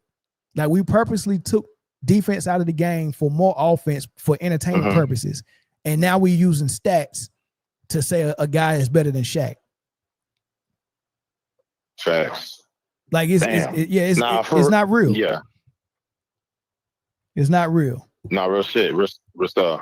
Would you say Shaq kind of embodied a little bit of LeBron's jumping between the team, trying to find someone who's quote unquote like, really valuable to help take him to the to the titles or the conference finals or whatever? Because he left, he went to LA, then he went to Miami. I'll say after the Lakers, because Kobe was still young and whatever, he probably the man over there. But going to Miami, he had old boy over there, and then going to Cleveland with old boy over there, which is LeBron. Would you say he was trying to strategically align himself with organization that had already established, for sure. He was team hopping and ring chasing toward the end. But he didn't. He didn't run from the grind in LA though. Like him leaving Orlando. Him leaving Orlando wasn't about him running from the grind. He had Penny there. He left, and he didn't know who he had in LA for real. He didn't know Kobe was gonna be like that. So he left for money. For sure. Right? He left for money. Orlando was playing around with that contract, and LA was talking the right talk. So I understand him leaving Orlando for LA. But in LA, he was there for the long haul. He didn't want to leave. Jerry Weiss traded this fat ass. He was starting to be built up like a cheeseburger. He looked like a quarter pounder out there on the court with a Lakers jersey on. So yeah, he wanted to stay there. He didn't run from the ground. He got traded. He ate himself out of LA. And then he got over there in Miami, and Pat Riley put him on that daggone on that real nigga on that. Oh my bad, I almost said that real N-word stuff. Yeah. He put him on that real spill, and he got back in shape for 1 year and won the championship. And then he went back to cheeseburgers, and Pat Riley was like, "All right, you got to go." And then he started team hopping. Damn. You know, his career was done after that foot injury, and he couldn't keep his weight down. I mean, that was a wrap, man. And after that, he couldn't. You know, he wasn't in shape no more. For sure. Yeah, but that, I just want to hear your perspective on it, man. Yeah, I just want to hear your perspective because, you know, I don't know if overseas be breeding like a lot of like dogs. I know America, well, back in the day for sure, they just breed a lot of dogs, especially if you're tall and, you know, got that funky, you going to dunk everything. And over there, they probably, I mean, I don't know what they do over there like that, but it seems like over here, a lot of them can shoot. You know, they finesse with the game, got a book, you know, but, you know. Yeah. But I ain't trying to sit here and I ain't trying to cope for old boy. I just feel like, I know Shaq is 100% just over the Jokic. I guess me, because I like shooting threes. I like my man to step out the paint sometime. You know, if you clogging the lane up, get your ass out the lane one time. Let me, you know, but Jokic, he step out, he shoot the shot. But everything in life, especially sports, is about balance, though. You get what I'm saying? Like in football, the run game needs the pass game, and the pass game needs the run game, right? So even if you got a Pat Mahomes who can sling it, or a Dan Marino that can sling it, it's not wise to say, well, we ain't running no more. We just go sling it. So everything is about balance. And then if you got a running quarterback like Cam, it's not wise to say, well, we're not giving the ball to our running back no more. We just go run Cam. It's just not wise, right? So balance is important. Everybody playing a part in a role is important. You get what I'm saying? I can pick up a pencil with my feet barefoot, but I rather use my hands. You get what I'm saying? So for sure, just because I can play my big man on the perimeter, the reason why it's not wise is because I got a 7-footer on the perimeter. Where is my point guard at? If my 7-footer got the ball, what is my point guard doing? So now I make my point guard, somebody who's probably been playing point guard since 8th grade for his whole life, get to the league and they say, well, I know you're great at passing and running the offense and all this stuff, but our best player can do it as well. So we just go take that role from you, and I need you to learn how to catch and shoot threes. Right? Like that's what this league is doing. I seen they call CP3 the point guard. Do you know when he went to Houston, they put him off the ball, and while he watched Harden dribble the air out of the ball, and CP3 had to learn how to be a catch and shoot 3-point shooter? You get what I'm saying? Do you know to play that offensive style with Harden? D'Antoni told Carmelo Anthony, you can't post up in the mid post or take mid-range jump shots. You just got to catch and shoot threes. You get what I'm saying? So just because you can do something doesn't mean you should. Yeah, Jokic can run the offense, but why do I want him to run the offense if I got Murray? Facts. That's real. All right. So I don't reward guys and exalt them for doing something they shouldn't even be doing in the first place. Because if the coaches was this dumb in the 90s, they would have had David Robinson play just like Giannis. That's a fact. That's a fact, man. Hey, man, you keep doing your thing, man. Everything is growing. I like how you switching the game and adding different things to you, man. I just say you got a vision, so man, keep on driving, man. Yeah, too easy, man. I appreciate it, dog. Yes, sir. Yep. Nino, what's good? What's good, man? You know, I like to talk basketball, and you talking a lot of basketball, but I got to call you out on a few things. All right, let's go.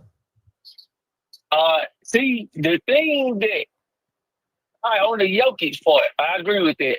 But see, y'all did that with the Lebron, man.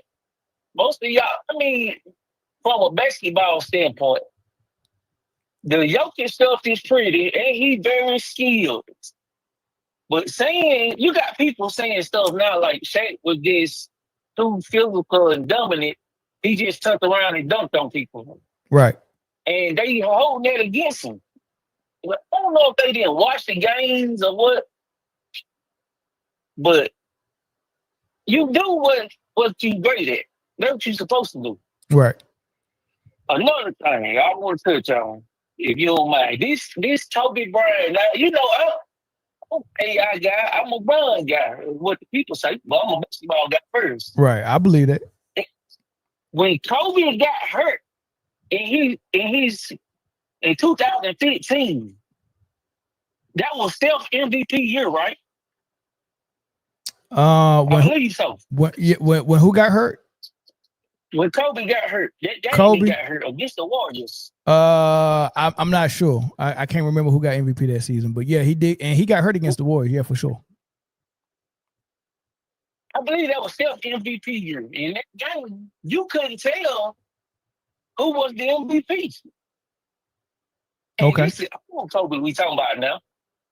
So I don't know if I don't know what Kobe did to the people, honestly. I really don't know what Kobe did to the people.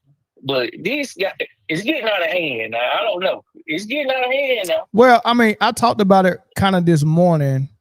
I think what it is a combination of things, right? One, it's caught on like wildfire, right? It's good for clicks, right? Every list that you put out, it has to have some outrage in it.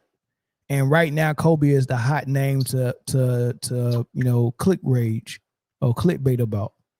Right? It's just popular right now. Okay. Yeah, it's just popular. Okay. Like, hey man, if you put Kobe too low, hey man, everybody go come out the woodworks. So that's the thing. But it's not just that though. It's also some people really believe that though. They really believe. Oh, you played with Shaq, so we get to tax you for that, and you shot 44% for your career, so we get to tax you for that. Like that's really the knock on Kobe. You won 3 with Shaq, you was a sidekick, and you shot 44%. They look at me like a Bron guy, which I like Bron guy. He just he's different from Kobe. I know his game is different from Kobe's. But in 2009, when Bron was winning MVPs, Bron said Kobe was the best player in the league. Yeah, I mean there's very, very good evidence from a lot of different sources that was saying Kobe was the best player up until 2012. All right, I think it's all the way up to 2012 and probably beyond that, where you can just find people acknowledging that he's the best, and we knew that, but hindsight is 2020, but also revisionist history is a thing as well. So. You know what I think they ain't putting it to context though, man. Honestly, about basketball, I think people is fans of basketball and it's in the other fan, but maybe you can tell the people about the smarter you get at the game. We know Bron's supposed to be the man, have a great mind, but you can see when Bron got smarter in 2013, 14, after his loss, you can see it. But in 2007, 8. Kobe, that's how he won in 2008 and 9. Not only was his skills top, but his mind, like just the whole game. Yeah, he's seen it. You can see, and that makes you better than somebody that just physically gifted. If your mind, if you smarter at the game of basketball, it's gonna make you better. You should see that. Yeah, I'm with that. I'm with it. So. I'm with it. I mean, that's all I want to say. Like, I don't know what, but maybe you're right. The clickbaits. Maybe it's just clickbait. Yeah, that's part of it. That's a huge part of it. That's a huge part of it. But I ain't got no. But I don't got no problem with the game, how it's going today. But I don't really want to see LeBron and Steph Curry play together either. I ain't gonna lie to you. I don't want to see LeBron and Steph play after this season. I want them gone, dog. My boy. Hey, I'm not gonna miss them, dog. I'm not gonna miss. I promise you, I'm not gonna miss them. Like they be like, oh man, when LeBron gone, y'all go really appreciate. Y'all need to appreciate greatness now. I do. I appreciated it, and I'm ready for it to go. I'm ready for it to go. Like we got who got next is already up. Go ahead. Hey, the league is in good hands. Go ahead and roll out, dog. We good. I don't know about Steph though, but I'm not ready for one guy to go. What else you want to see? What else you want to see from Steph? I just think Steph got some more in him, but he got some more begging for help in him. That's all he's doing. Like having having some more in you means that you get the job done. It don't mean that, oh man, I can't get through a full season and then get through the playoffs. I'm hurt. I'm pulling hamstrings and foot cramps and stuff like that and can't get through a seat. Like, come on, dog. Now, go get LeBron. Like, you always need something. Nah, dog. If you can't do the heavy lifting, you need to go. Like, you can't be the highest paid player on the team if you can't do all the heavy lifting still. MJ retired from the Bulls. MJ retired from the Bulls, still doing the heavy lifting while being the highest paid player on that team. He didn't demand all the money and be like, all right, well, we need to go get freaking T-Mac to carry the load for me. You know, but let me ask you this though, Mel. Yeah. Steph would be a great number 2. Are you saying why would a number 2 be getting $60 million a year? They don't match. Don't ask for number 1 money if you gonna be a number 2. Okay. I feel that about Bron now, but Steph could be a great because he a shooter. He can just be a shooter. And he need to get some of that money back then. Because I guarantee when his agent negotiated that contract, he didn't say, hey, look, $60 million for him to be a great number 2. Now you need to go find a number 1. Go find a number 1. Pay Steph $60 million to be a number 2, but go find a number 1 to actually do all the hard work. No. Oh man, you rough on. Well, can we keep Durant? He need to go too. Can we keep KD? Well, I mean, so this is the deal. This is the deal. I heard LeBron and Draymond Green say that Steph and LeBron is the only 2 players in the league that has nothing left to prove. So if KD still want to prove something, I make exception to the rule. KD stay and prove something as long as you need to prove it. But once you tell me you ain't once you tell me you ain't got nothing else to prove, you've done everything. Everything is ice on the cake. It's time for you to go if you ain't got nothing to prove. If you ain't got nothing to prove, it's time for you to go. I'm with you on my boy, brother. You hard on Steph. Hey, you come here now. You think these brothers fan tough. You barking up the wrong tree now. I'm gonna let you go now, man. But you better be careful now. You barking up the wrong tree, man. But hey, I love the show, dog. All right, no doubt, man. Appreciate it. All right. I can take 1 or 2 more quick ones, y'all. 1 or 2 more quick ones, and I don't even think I'm gonna get to those other topics, y'all. So that means that I get to come back. What is tomorrow? Wednesday. I might have to come back another time tomorrow or Thursday, maybe. We'll see. But let's get another phone call because I don't think I'm doing another topic. We can. Somebody, whoever called in to miss, you can call back. And people, okay, here's a call. Caller from Florida, what's good?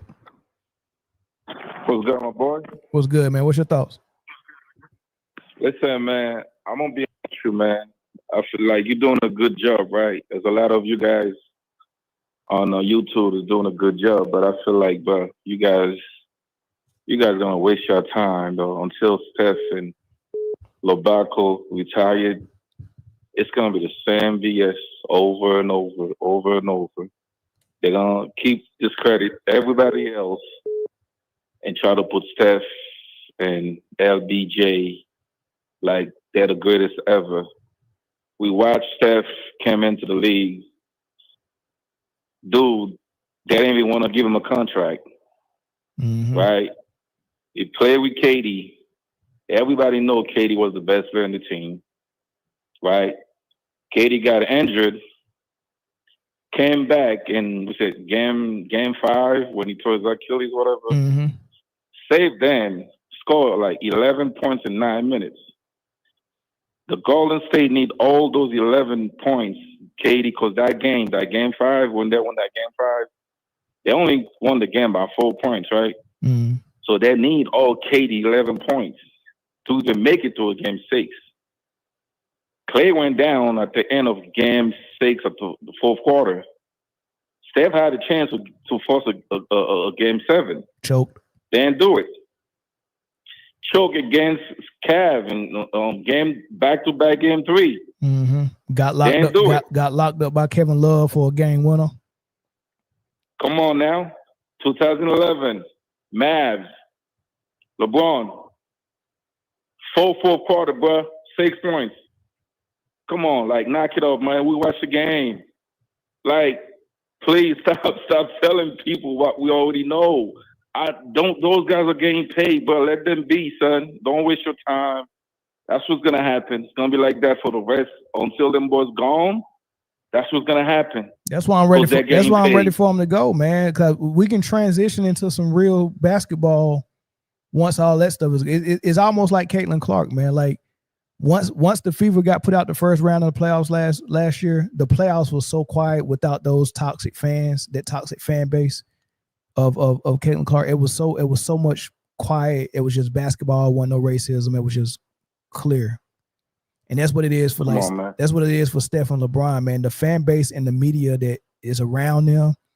Kevin Durant said it years ago. He said it's toxic. I don't want to play with LeBron. I don't want to go over there with that toxicity, right? And it's the fan base, it's Clutch Sports, it's actually LeBron, and it's all his lackeys in the media. It makes that whole environment toxic. But you remember since Katie said that, he's been getting killed. Correct. You know, since he said that, he's been getting killed, bro. Like, he's been getting killed since after he said that shit, though. Correct. Know what I mean? It's just like, it's like you're going to discredit Shaq and Kobe, but you're going to put one as the number one when dude played with nothing but fucking Hall of Famers and All-Stars and number one guy in that team before that came to him. So how you going to, come on, man? Well, I'm just tired. I'm tired of it, bro. Like, it make no sense no more, man. Just make no sense because it's no true basketball. It's no real basketball. It's like fucking Real Housewife of the NBA. Exactly what it is. 88. Like, come on, man. Like, we watching the shit every day, son. Like, you cannot tell me one is the best ever when dude don't even have a signature shot or move or nothing. Come on, man. Stop, man. Come on. I don't like. There's all players right now that's playing the NBA with Bron and KD and Steph. You could ask them in private, bro. Most of them are probably gonna choose KD over. People even take LBJ, bro. Melo laugh at man. He ain't not gonna play 1-on-1. Tatum, come on, son. Mad shit like that would never happen. Like Kobe still playing and motherfucker laughing. He not Kobe, son? Come on, bro. MJ? KD? No, that would never happen, though. Come on, man. That's facts. You got like the 15 player in your bench telling you, boom, not playing 1-on-1. Come on, son. Like, yo, man, come on, man. This shit is crazy. Nah, it is. It really is, man. It really is, man. But yeah, I appreciate the call, man. I'm gonna get one more in here, man. Get a couple more. I'm waiting on Young Disciple to call. He said he wanted to talk about something I posted this morning, man. So you can call in, Young Disciple. All right, thanks for the call, bro. All right, my boy. Yep. All the callers came in and they spit, man. All the callers, man. But I can take one or two more on any topic.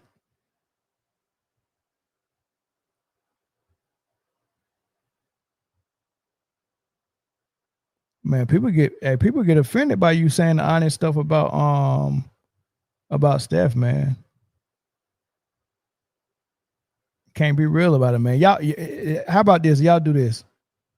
You calling the wrong phone, Young Disciple, man. Call the phone number that's on the screen. But yeah, I don't understand it, man. How about y'all just text me what y'all want to say, want me to say about Steph? I won't say my opinion no more. I just say what y'all want to hear. Or just tell me what ESPN analyst you want me to just piggyback off of and repeat. You know what I mean? Steph is every bit of what LeBron is, man. That's why every bit. Caller from Texas, what's up? What's up, bro? What's good, man? What you wanted to talk to me about?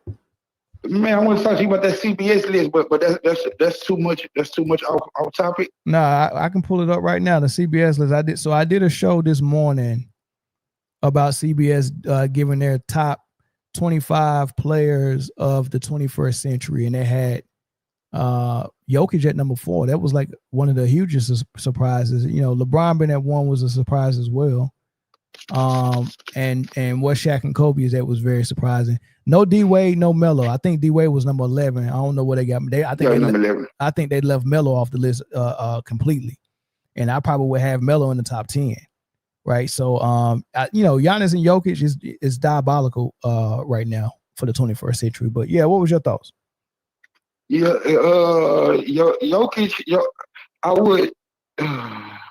But look, big bro. They excluding the 99 and 2000 year, right?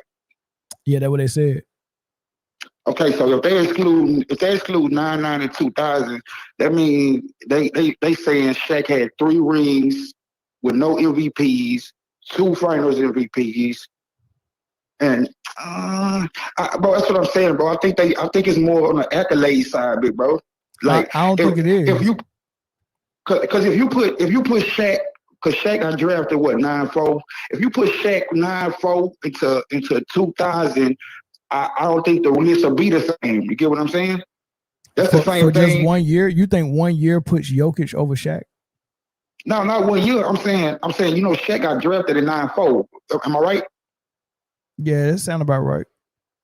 Okay, he got drafted in 9-4 because he was on the 50 greatest players list, which was fast. Sure, it might have been 92. Be honest with you, 92. It might have been. Okay, so that's 8 years. That's 8 years in the previous decade that they didn't count. I'm pretty sure because them was all NBA selections for Shaq. You get what I'm saying? Yeah, but what he did in LA was crazy. I mean, a 3-peat. So we not counting the first ring. Okay, cool. Okay, so you got a 2-peat. A back-to-back with another appearance that they lost in, and then another ring with the Heat. Right on top of all the other accolades that he had. I'm trying to figure out what Jokic has done in 9 years is better than what Shaq has done in the 11 years he played in this century. Man, that's hard for me to make a case about that too, bro. Like when I think about it, but it's just that cutoff point, bro. Like that's what I think everybody. I mean, I'm not me and you, but I think everybody looks at it from a point of view of all Shaq done. Like I don't think they're taking into consideration that they slicing off the most dominant season that Shaq ever had. Like, you get what I'm saying? Like, I think that plays a major part, like, into it. Like, and I just think Jokic, bro. I get what you're saying. I just think Jokic is because man, Jokic is a stat master. That's all. No. This is what I'm saying. He had one season where he made a good run and got a ring. We've seen that before. We've seen Giannis do it. We've seen Dirk do it. Reggie Miller made a run. He didn't win it. Allen Houston made a run with the Knicks. He didn't win it. Like, getting to the finals, come on, man. Show me you can do it again so I can believe it. But if you this great player that's on a level up here where they got Jokic at, you got to do what Duncan did. You got to get there multiple times and win. You got to do what Shaq did, what Kobe did, what Jordan did. Right? You can't get there once. You can't get there once and don't make it back. I mean, I do tend to agree with you on that point. Like, I mean, I'm taking Shaq before I take Jokic, just to get that clear, make that clear. But I just it's just flimsy, bro. It's just tricky how that cutoff point. Like, you get what I'm saying? Like, that cutoff point is really what like fucks me up. I mean, messes me up. But big bro, tell me this. When y'all be comparing like LeBron and Kobe, right? Y'all say Kobe is the better basketball player. Yeah. When you say that Jokic is the better basketball player than Shaq, going by the same logic? Probably not. No. He's probably got more skill offensively, but better basketball player encompasses everything. It encompasses defense. Correct. Right. And it encompasses a whole lot of stuff. Right. So, like I said, that Jokic loses the edge right away on the defensive end. Just right away, just loses it. Okay. With Duncan, with Shaq, with Garnett, all of it. Right. I don't think Jokic is better than Dirk. Right. So yeah, Jokic got a lot of skill.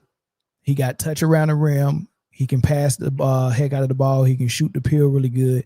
Shaq, he can shoot free throws. He can post up good. Shaq can't shoot free throws. He can't do nothing outside the paint. Right. But remember, Shaq was a very agile, great athlete. He can put the ball on the floor and handle it. Shaq could pass.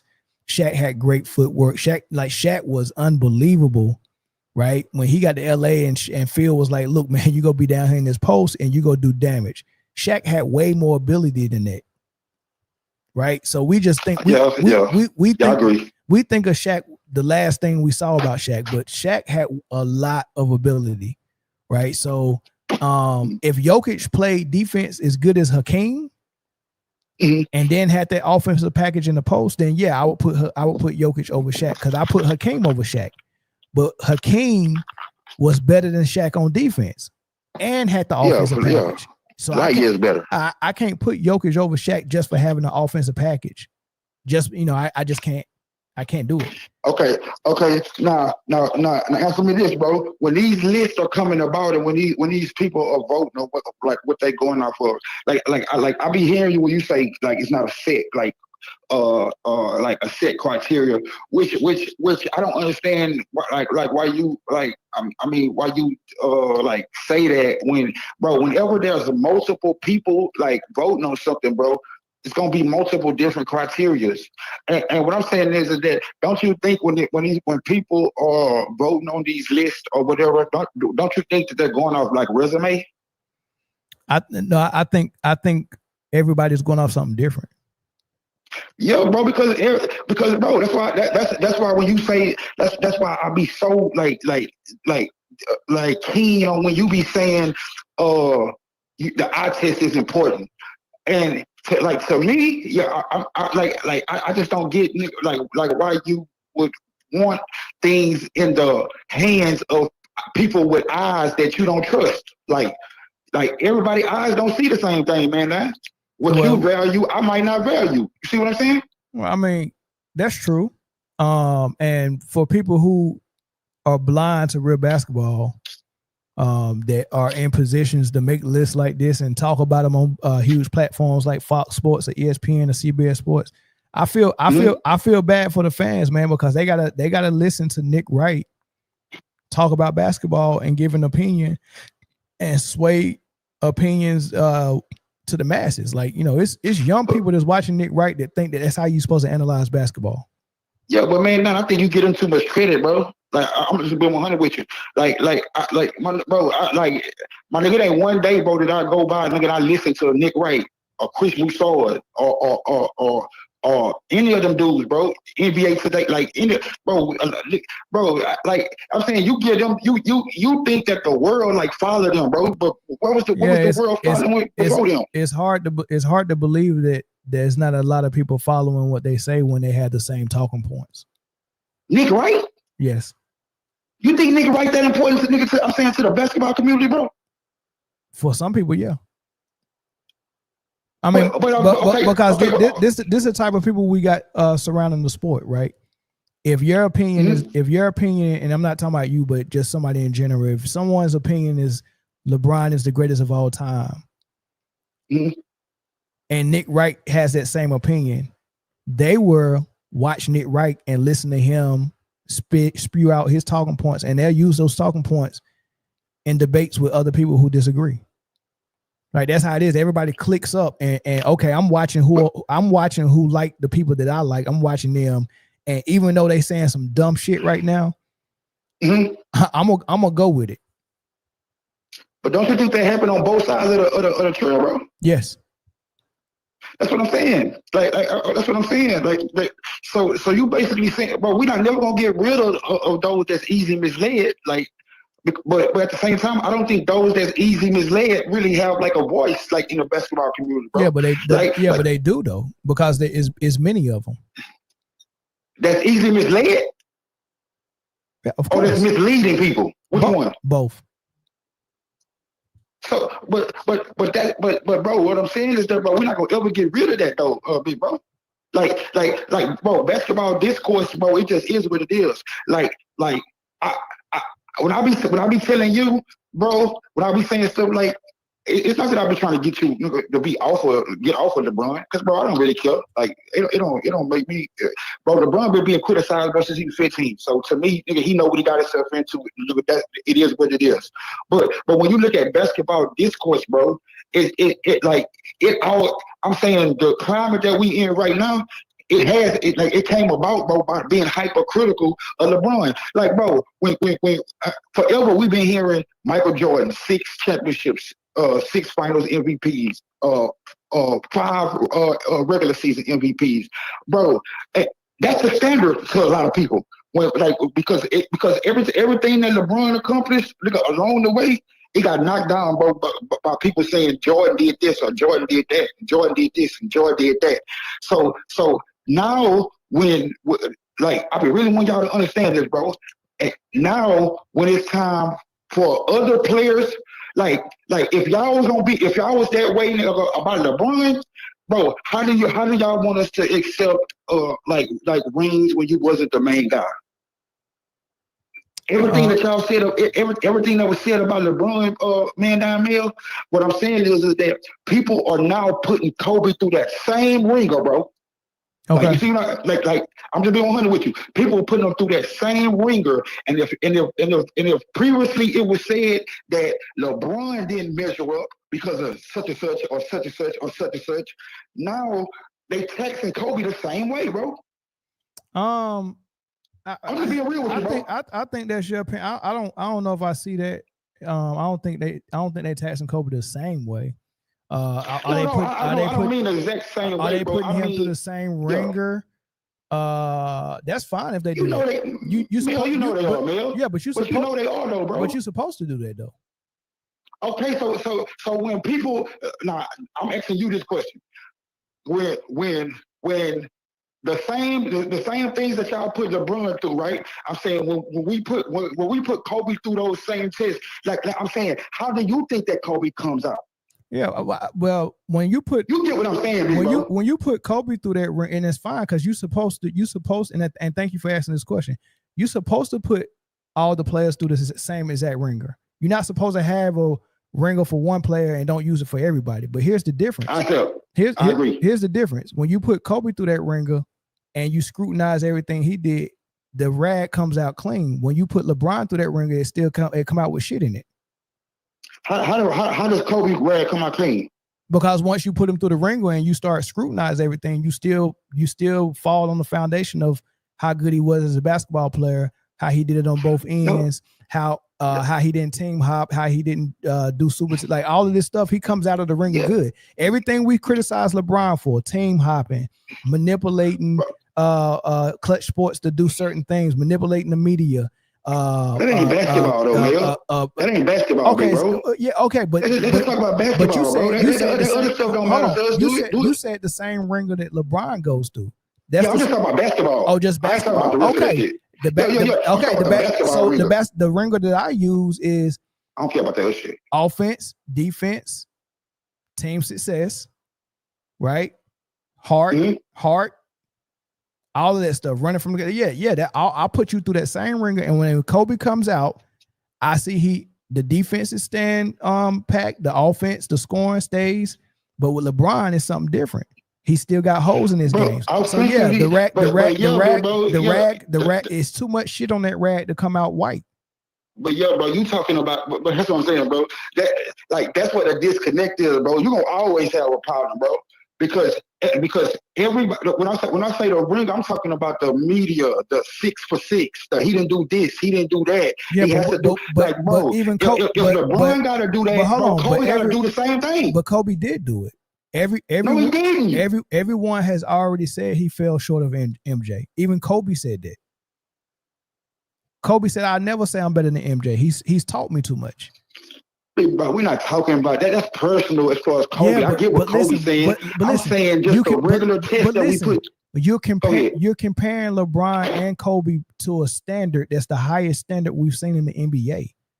As far as the player on the court and as far as what he did for the game and all of the other stuff, there's no higher standard than MJ on both ends of the floor. As far as winning, as far as the attitude, as far as the grind, the grit, the drive, the heart, the toughness, the mental toughness, all that stuff, MJ was top notch in the standard.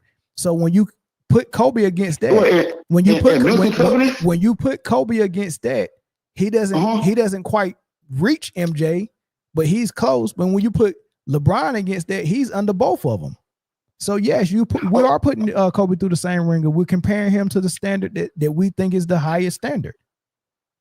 But what I'm saying is I'm talking about like on the court. When you say offense and defense, bro, I'm saying I think me and you can agree that I'm saying offensively, and I mean Kobe. You can say Kobe is a better scorer like than LeBron, but he's not a better offensive like package than LeBron. Like I think we both. No, he is. Huh?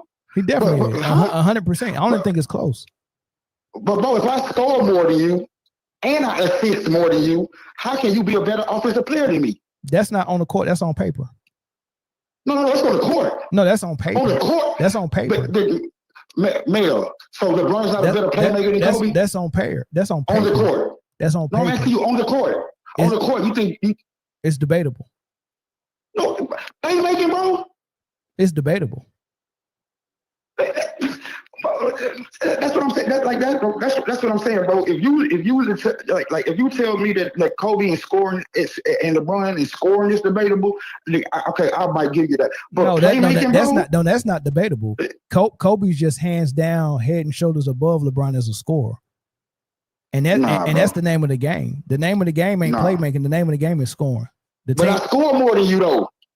Which you played longer than me. No. I'm talking about my average. I ain't just talking about like longevity. I'm talking about average. I score more than you. Yeah, but it's a reason for that. Regular season, playoff season, playoff, everything. Is a reason why if I got two years as a rookie and as a sophomore with Dale Harris didn't want to play me, my average is going to come down. Everybody knows good and well Kobe ain't no worse scorer than LeBron. That's not even like nobody believes that. Why would you even argue that? Just because you have some type of stat. Hold on. Just because you have a stat. Listen to what I'm saying. Just because you have a stat to support something doesn't mean you should go ahead and do that dumb shit. Like we know Kobe is a better scorer than LeBron. Why would you try to use any stat to say something different when we know we looking at it? Like this dude can do everything with and without the ball, and LeBron can't. So what actually happened don't matter to you. No, what actually happened is what LeBron brings to the table couldn't win him a regular ring without a super team, but what Kobe does win him rings, and he won more than LeBron. So yes, what actually happens? And the name of the game is one ring, bro. One ring, bro. Okay, every game you show up, what do I need to do to win tonight? What do I need to do to win tonight? That's what we do. I think they both do that, bro. Bro, listen. If you telling me you don't think LeBron show up every night, willing to do whatever it takes for his team to win, then I mean we just got a difference of opinion, bro. You can see more than me. Hold on, what you doing is you're grabbing for stuff out of thin air to talk about. Me? You just want to be right about something. I don't care about no LeBron doing whatever it takes. No, we going all we circling the wagons. We circling the wagons. We're not gonna do that. The topic is, what is the topic? What did you want to know? Because we ain't about to go in circles and just pick. Bro, I'm asking you about the list, bro. How you look at the list? Like, bro, why anytime somebody, bro, say like, bro, I'm being cool. I ain't yelling. I ain't none of that, bro. We just having a square business conversation, bro. Yeah, but you always run that, bro. We just having a conversation, bro. We're going in circles. No, we not, bro. I'm trying to figure out, bro, nigga, what when you see stuff, bro, and how you judge it, bro, like, right? I'm trying to understand, nigga, how you don't see that other people, bro. This is what I'm saying, bro. I'm saying if you saying these people that's making these lists and voting on it, nigga, are dummies, all that, they can't tell when they see good basketball. Okay, I'm saying if that's the case, bro, nigga, then why go like the other route, bro, to like criticize, nigga, what somebody else is saying? So hold on. You say if I say that the people that's making these lists are pencil pushers, they don't know basketball, right?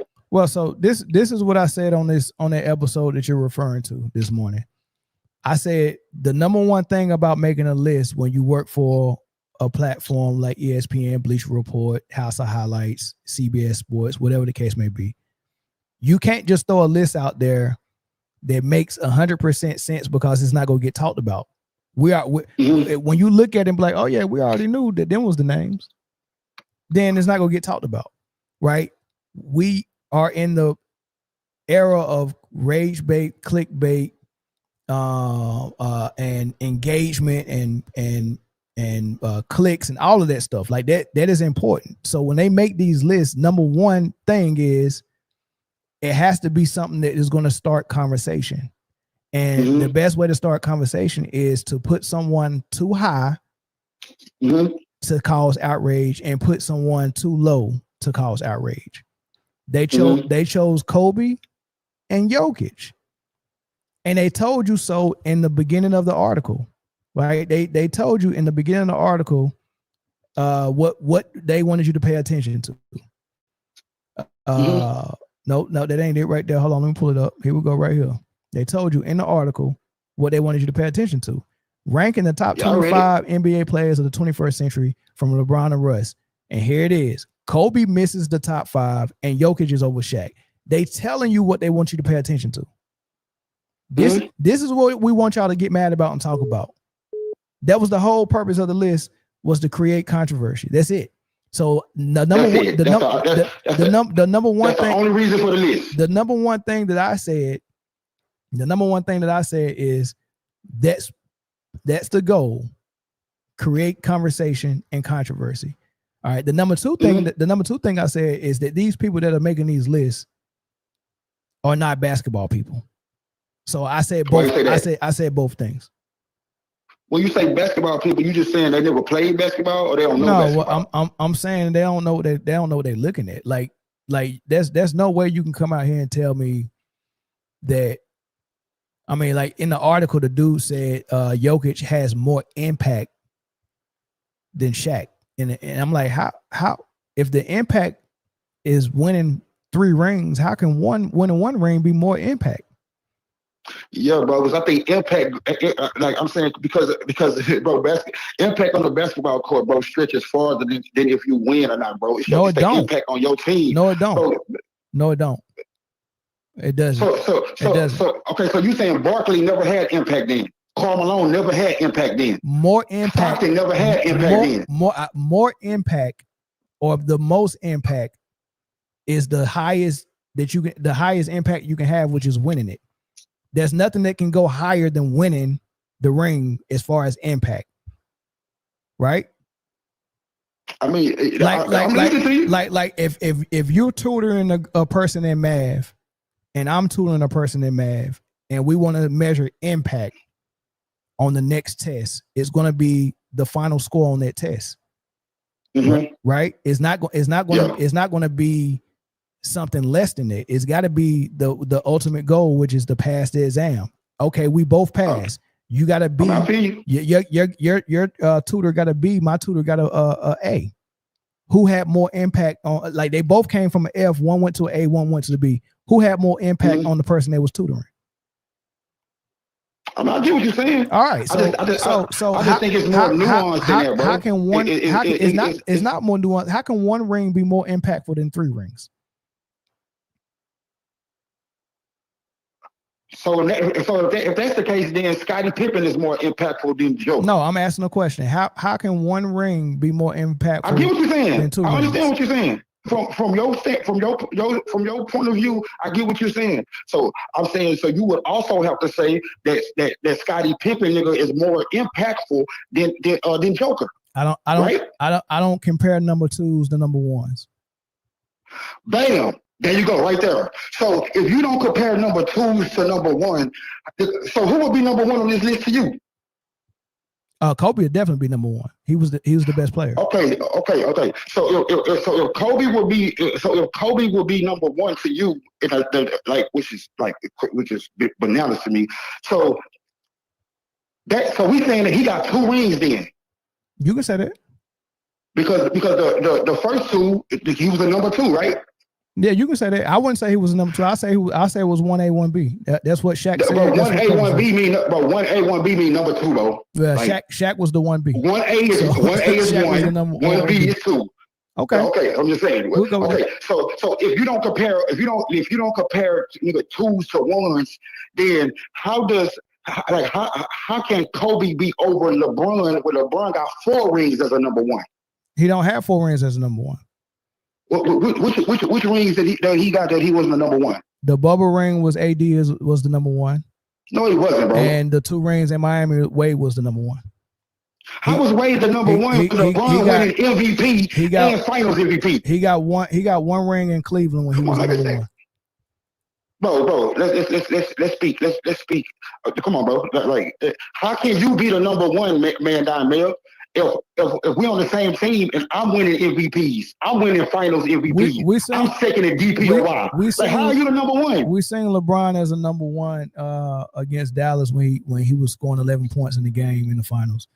All right, that was him as number 1. But let's back. So why the next year he's not a number 1? But let's back up. So the next year you say he's not a number 1. Let's back up to impact, right? Come on, bro. More rings is more impactful than less rings. All right, so we can close that case before we move on to something else, right? More rings is more impactful than less rings, correct? It depends on, nigga, what's your. I'm saying. It don't depend on nothing. Okay, then. So you just said you don't compare number 2s to number 1, Mel. I'm not about to compare. I'm not about to compare no Scottie Pippen who's never been a number 1 successfully to someone like Shaq or Kobe. I've seen Kobe as a number 1, and we knew he was a number 1 from the whole time. We've never got no. We didn't. Oh no, we definitely knew. Okay. We definitely knew. Okay. All right. We definitely knew. All right.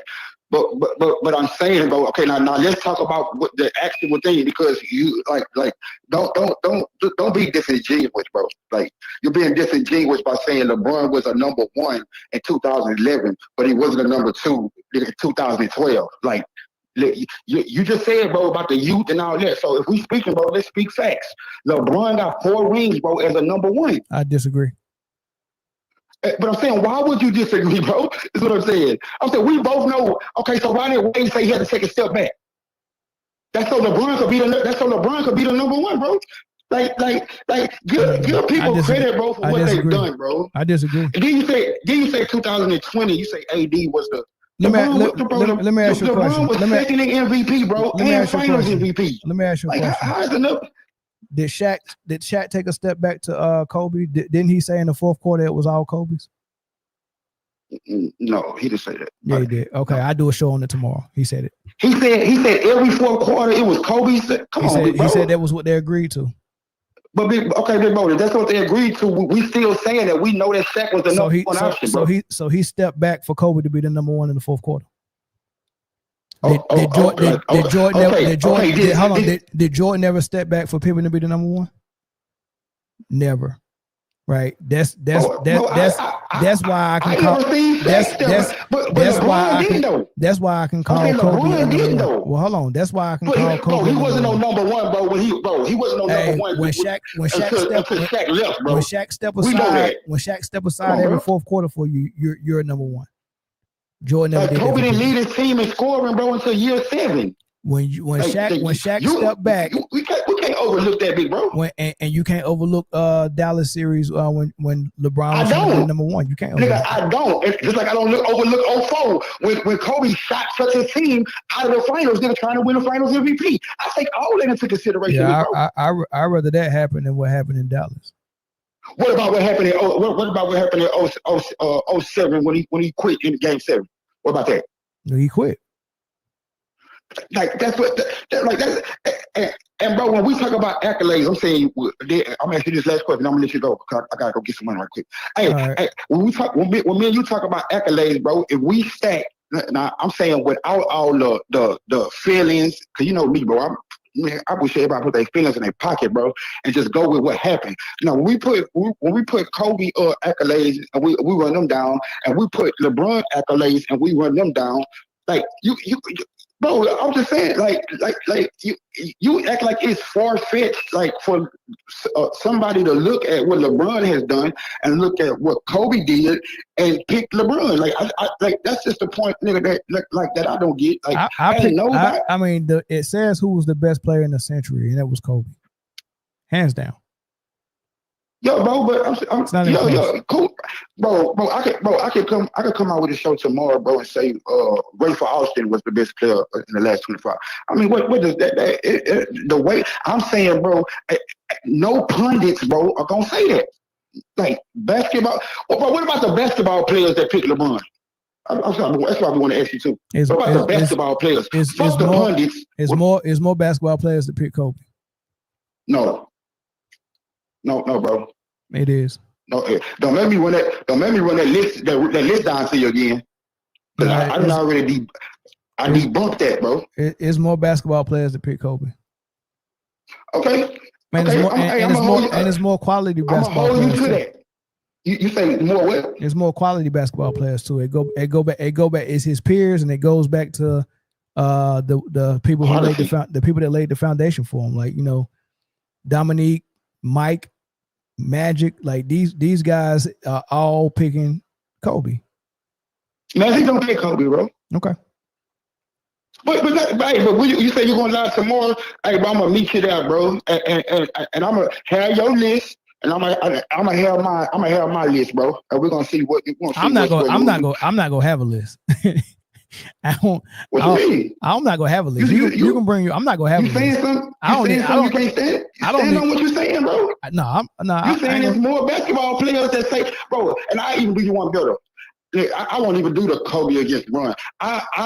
The list I'm gonna present is that I present to you that it's more players that say LeBron the GOAT than say Kobe is better than LeBron. Hey, look, I'll let you present that. But I'm not bringing no list. I'm not interested in trying to make no list for that. I'm not interested in that. That pencil push, but I mean, it's always in the show. But you know, you be trying to blame it on pencil pushers and blame it on people who don't know the sport and all that. But I can easily show you for people who know the sport up and down. They're gonna say the same thing.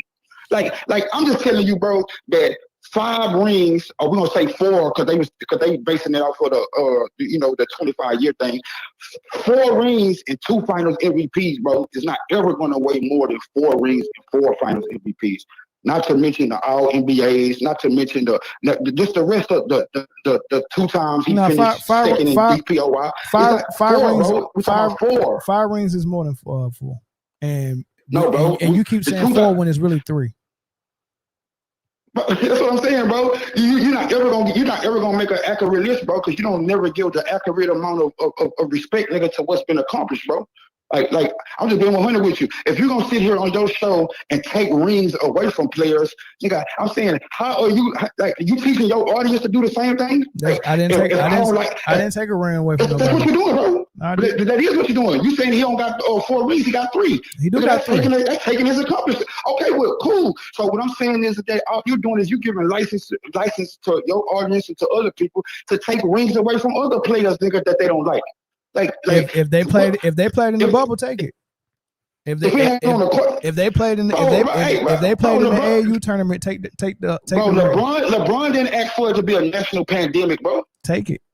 Whoever ring needs to be taken that played in the bubble, take it. I mean, okay, but that's cool. Whoever played in the tournament didn't have no audience.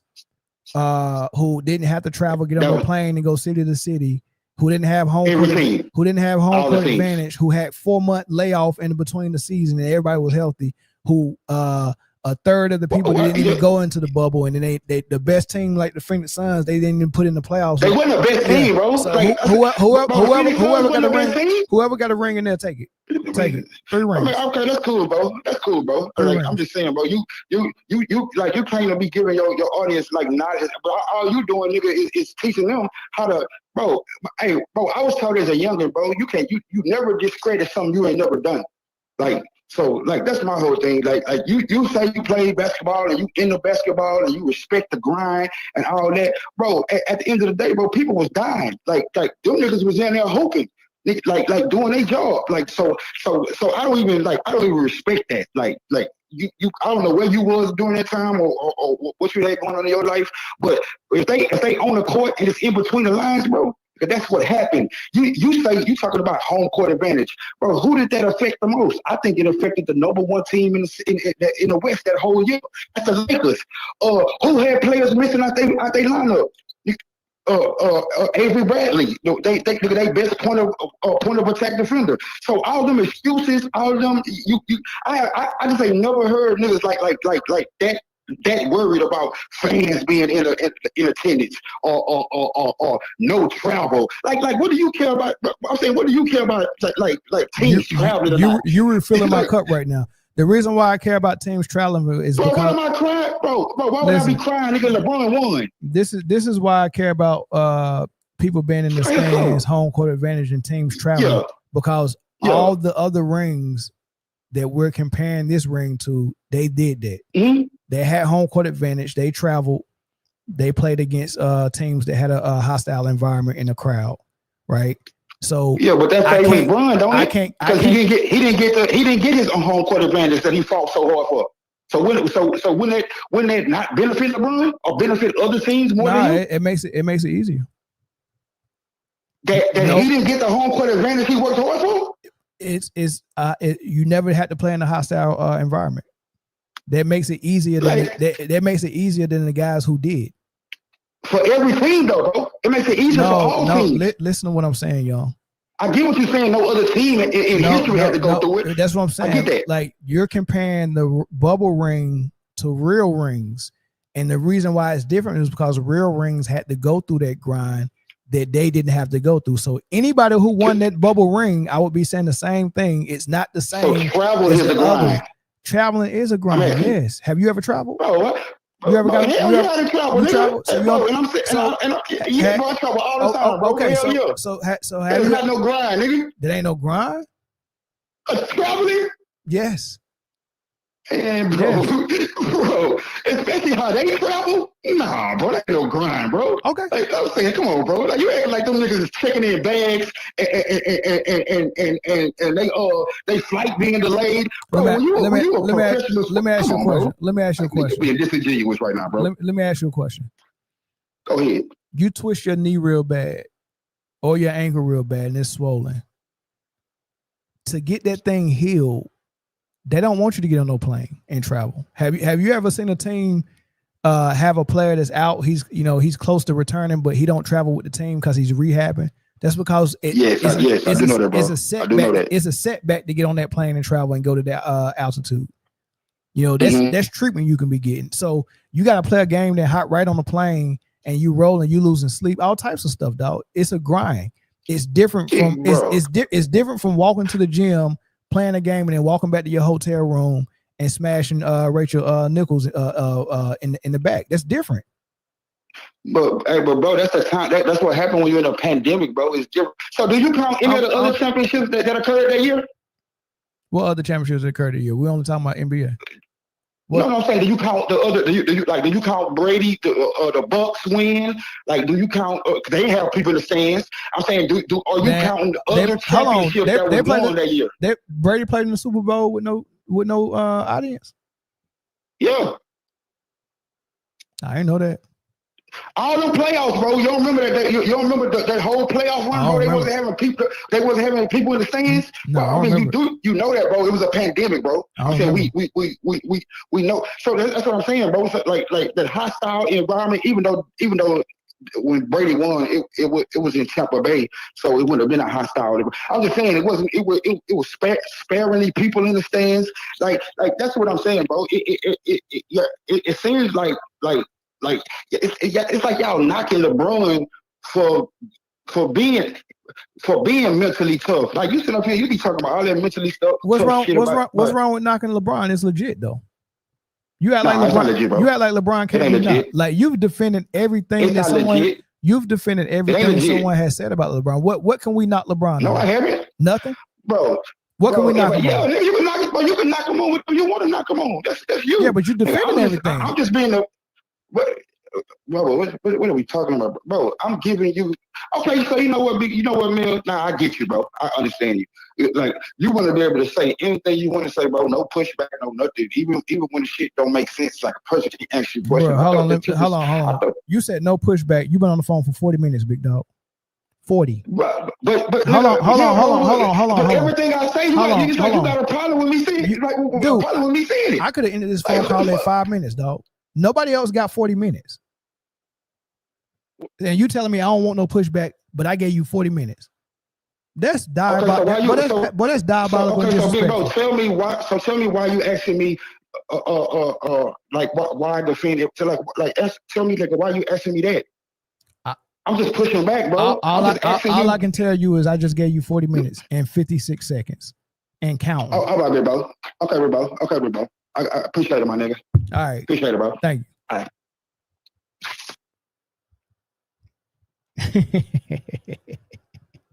I don't want no pushback, but I just talked to this dude for 40 minutes and I could have been off this thing 40 minutes ago. Right. So appreciate y'all for tuning in, man. I ain't taking no more phone calls. I'm not getting to those last 3 topics because we took long on everything else, but I'll come back and I'll finish these 3 topics for y'all tomorrow, man. So catch y'all later. Peace.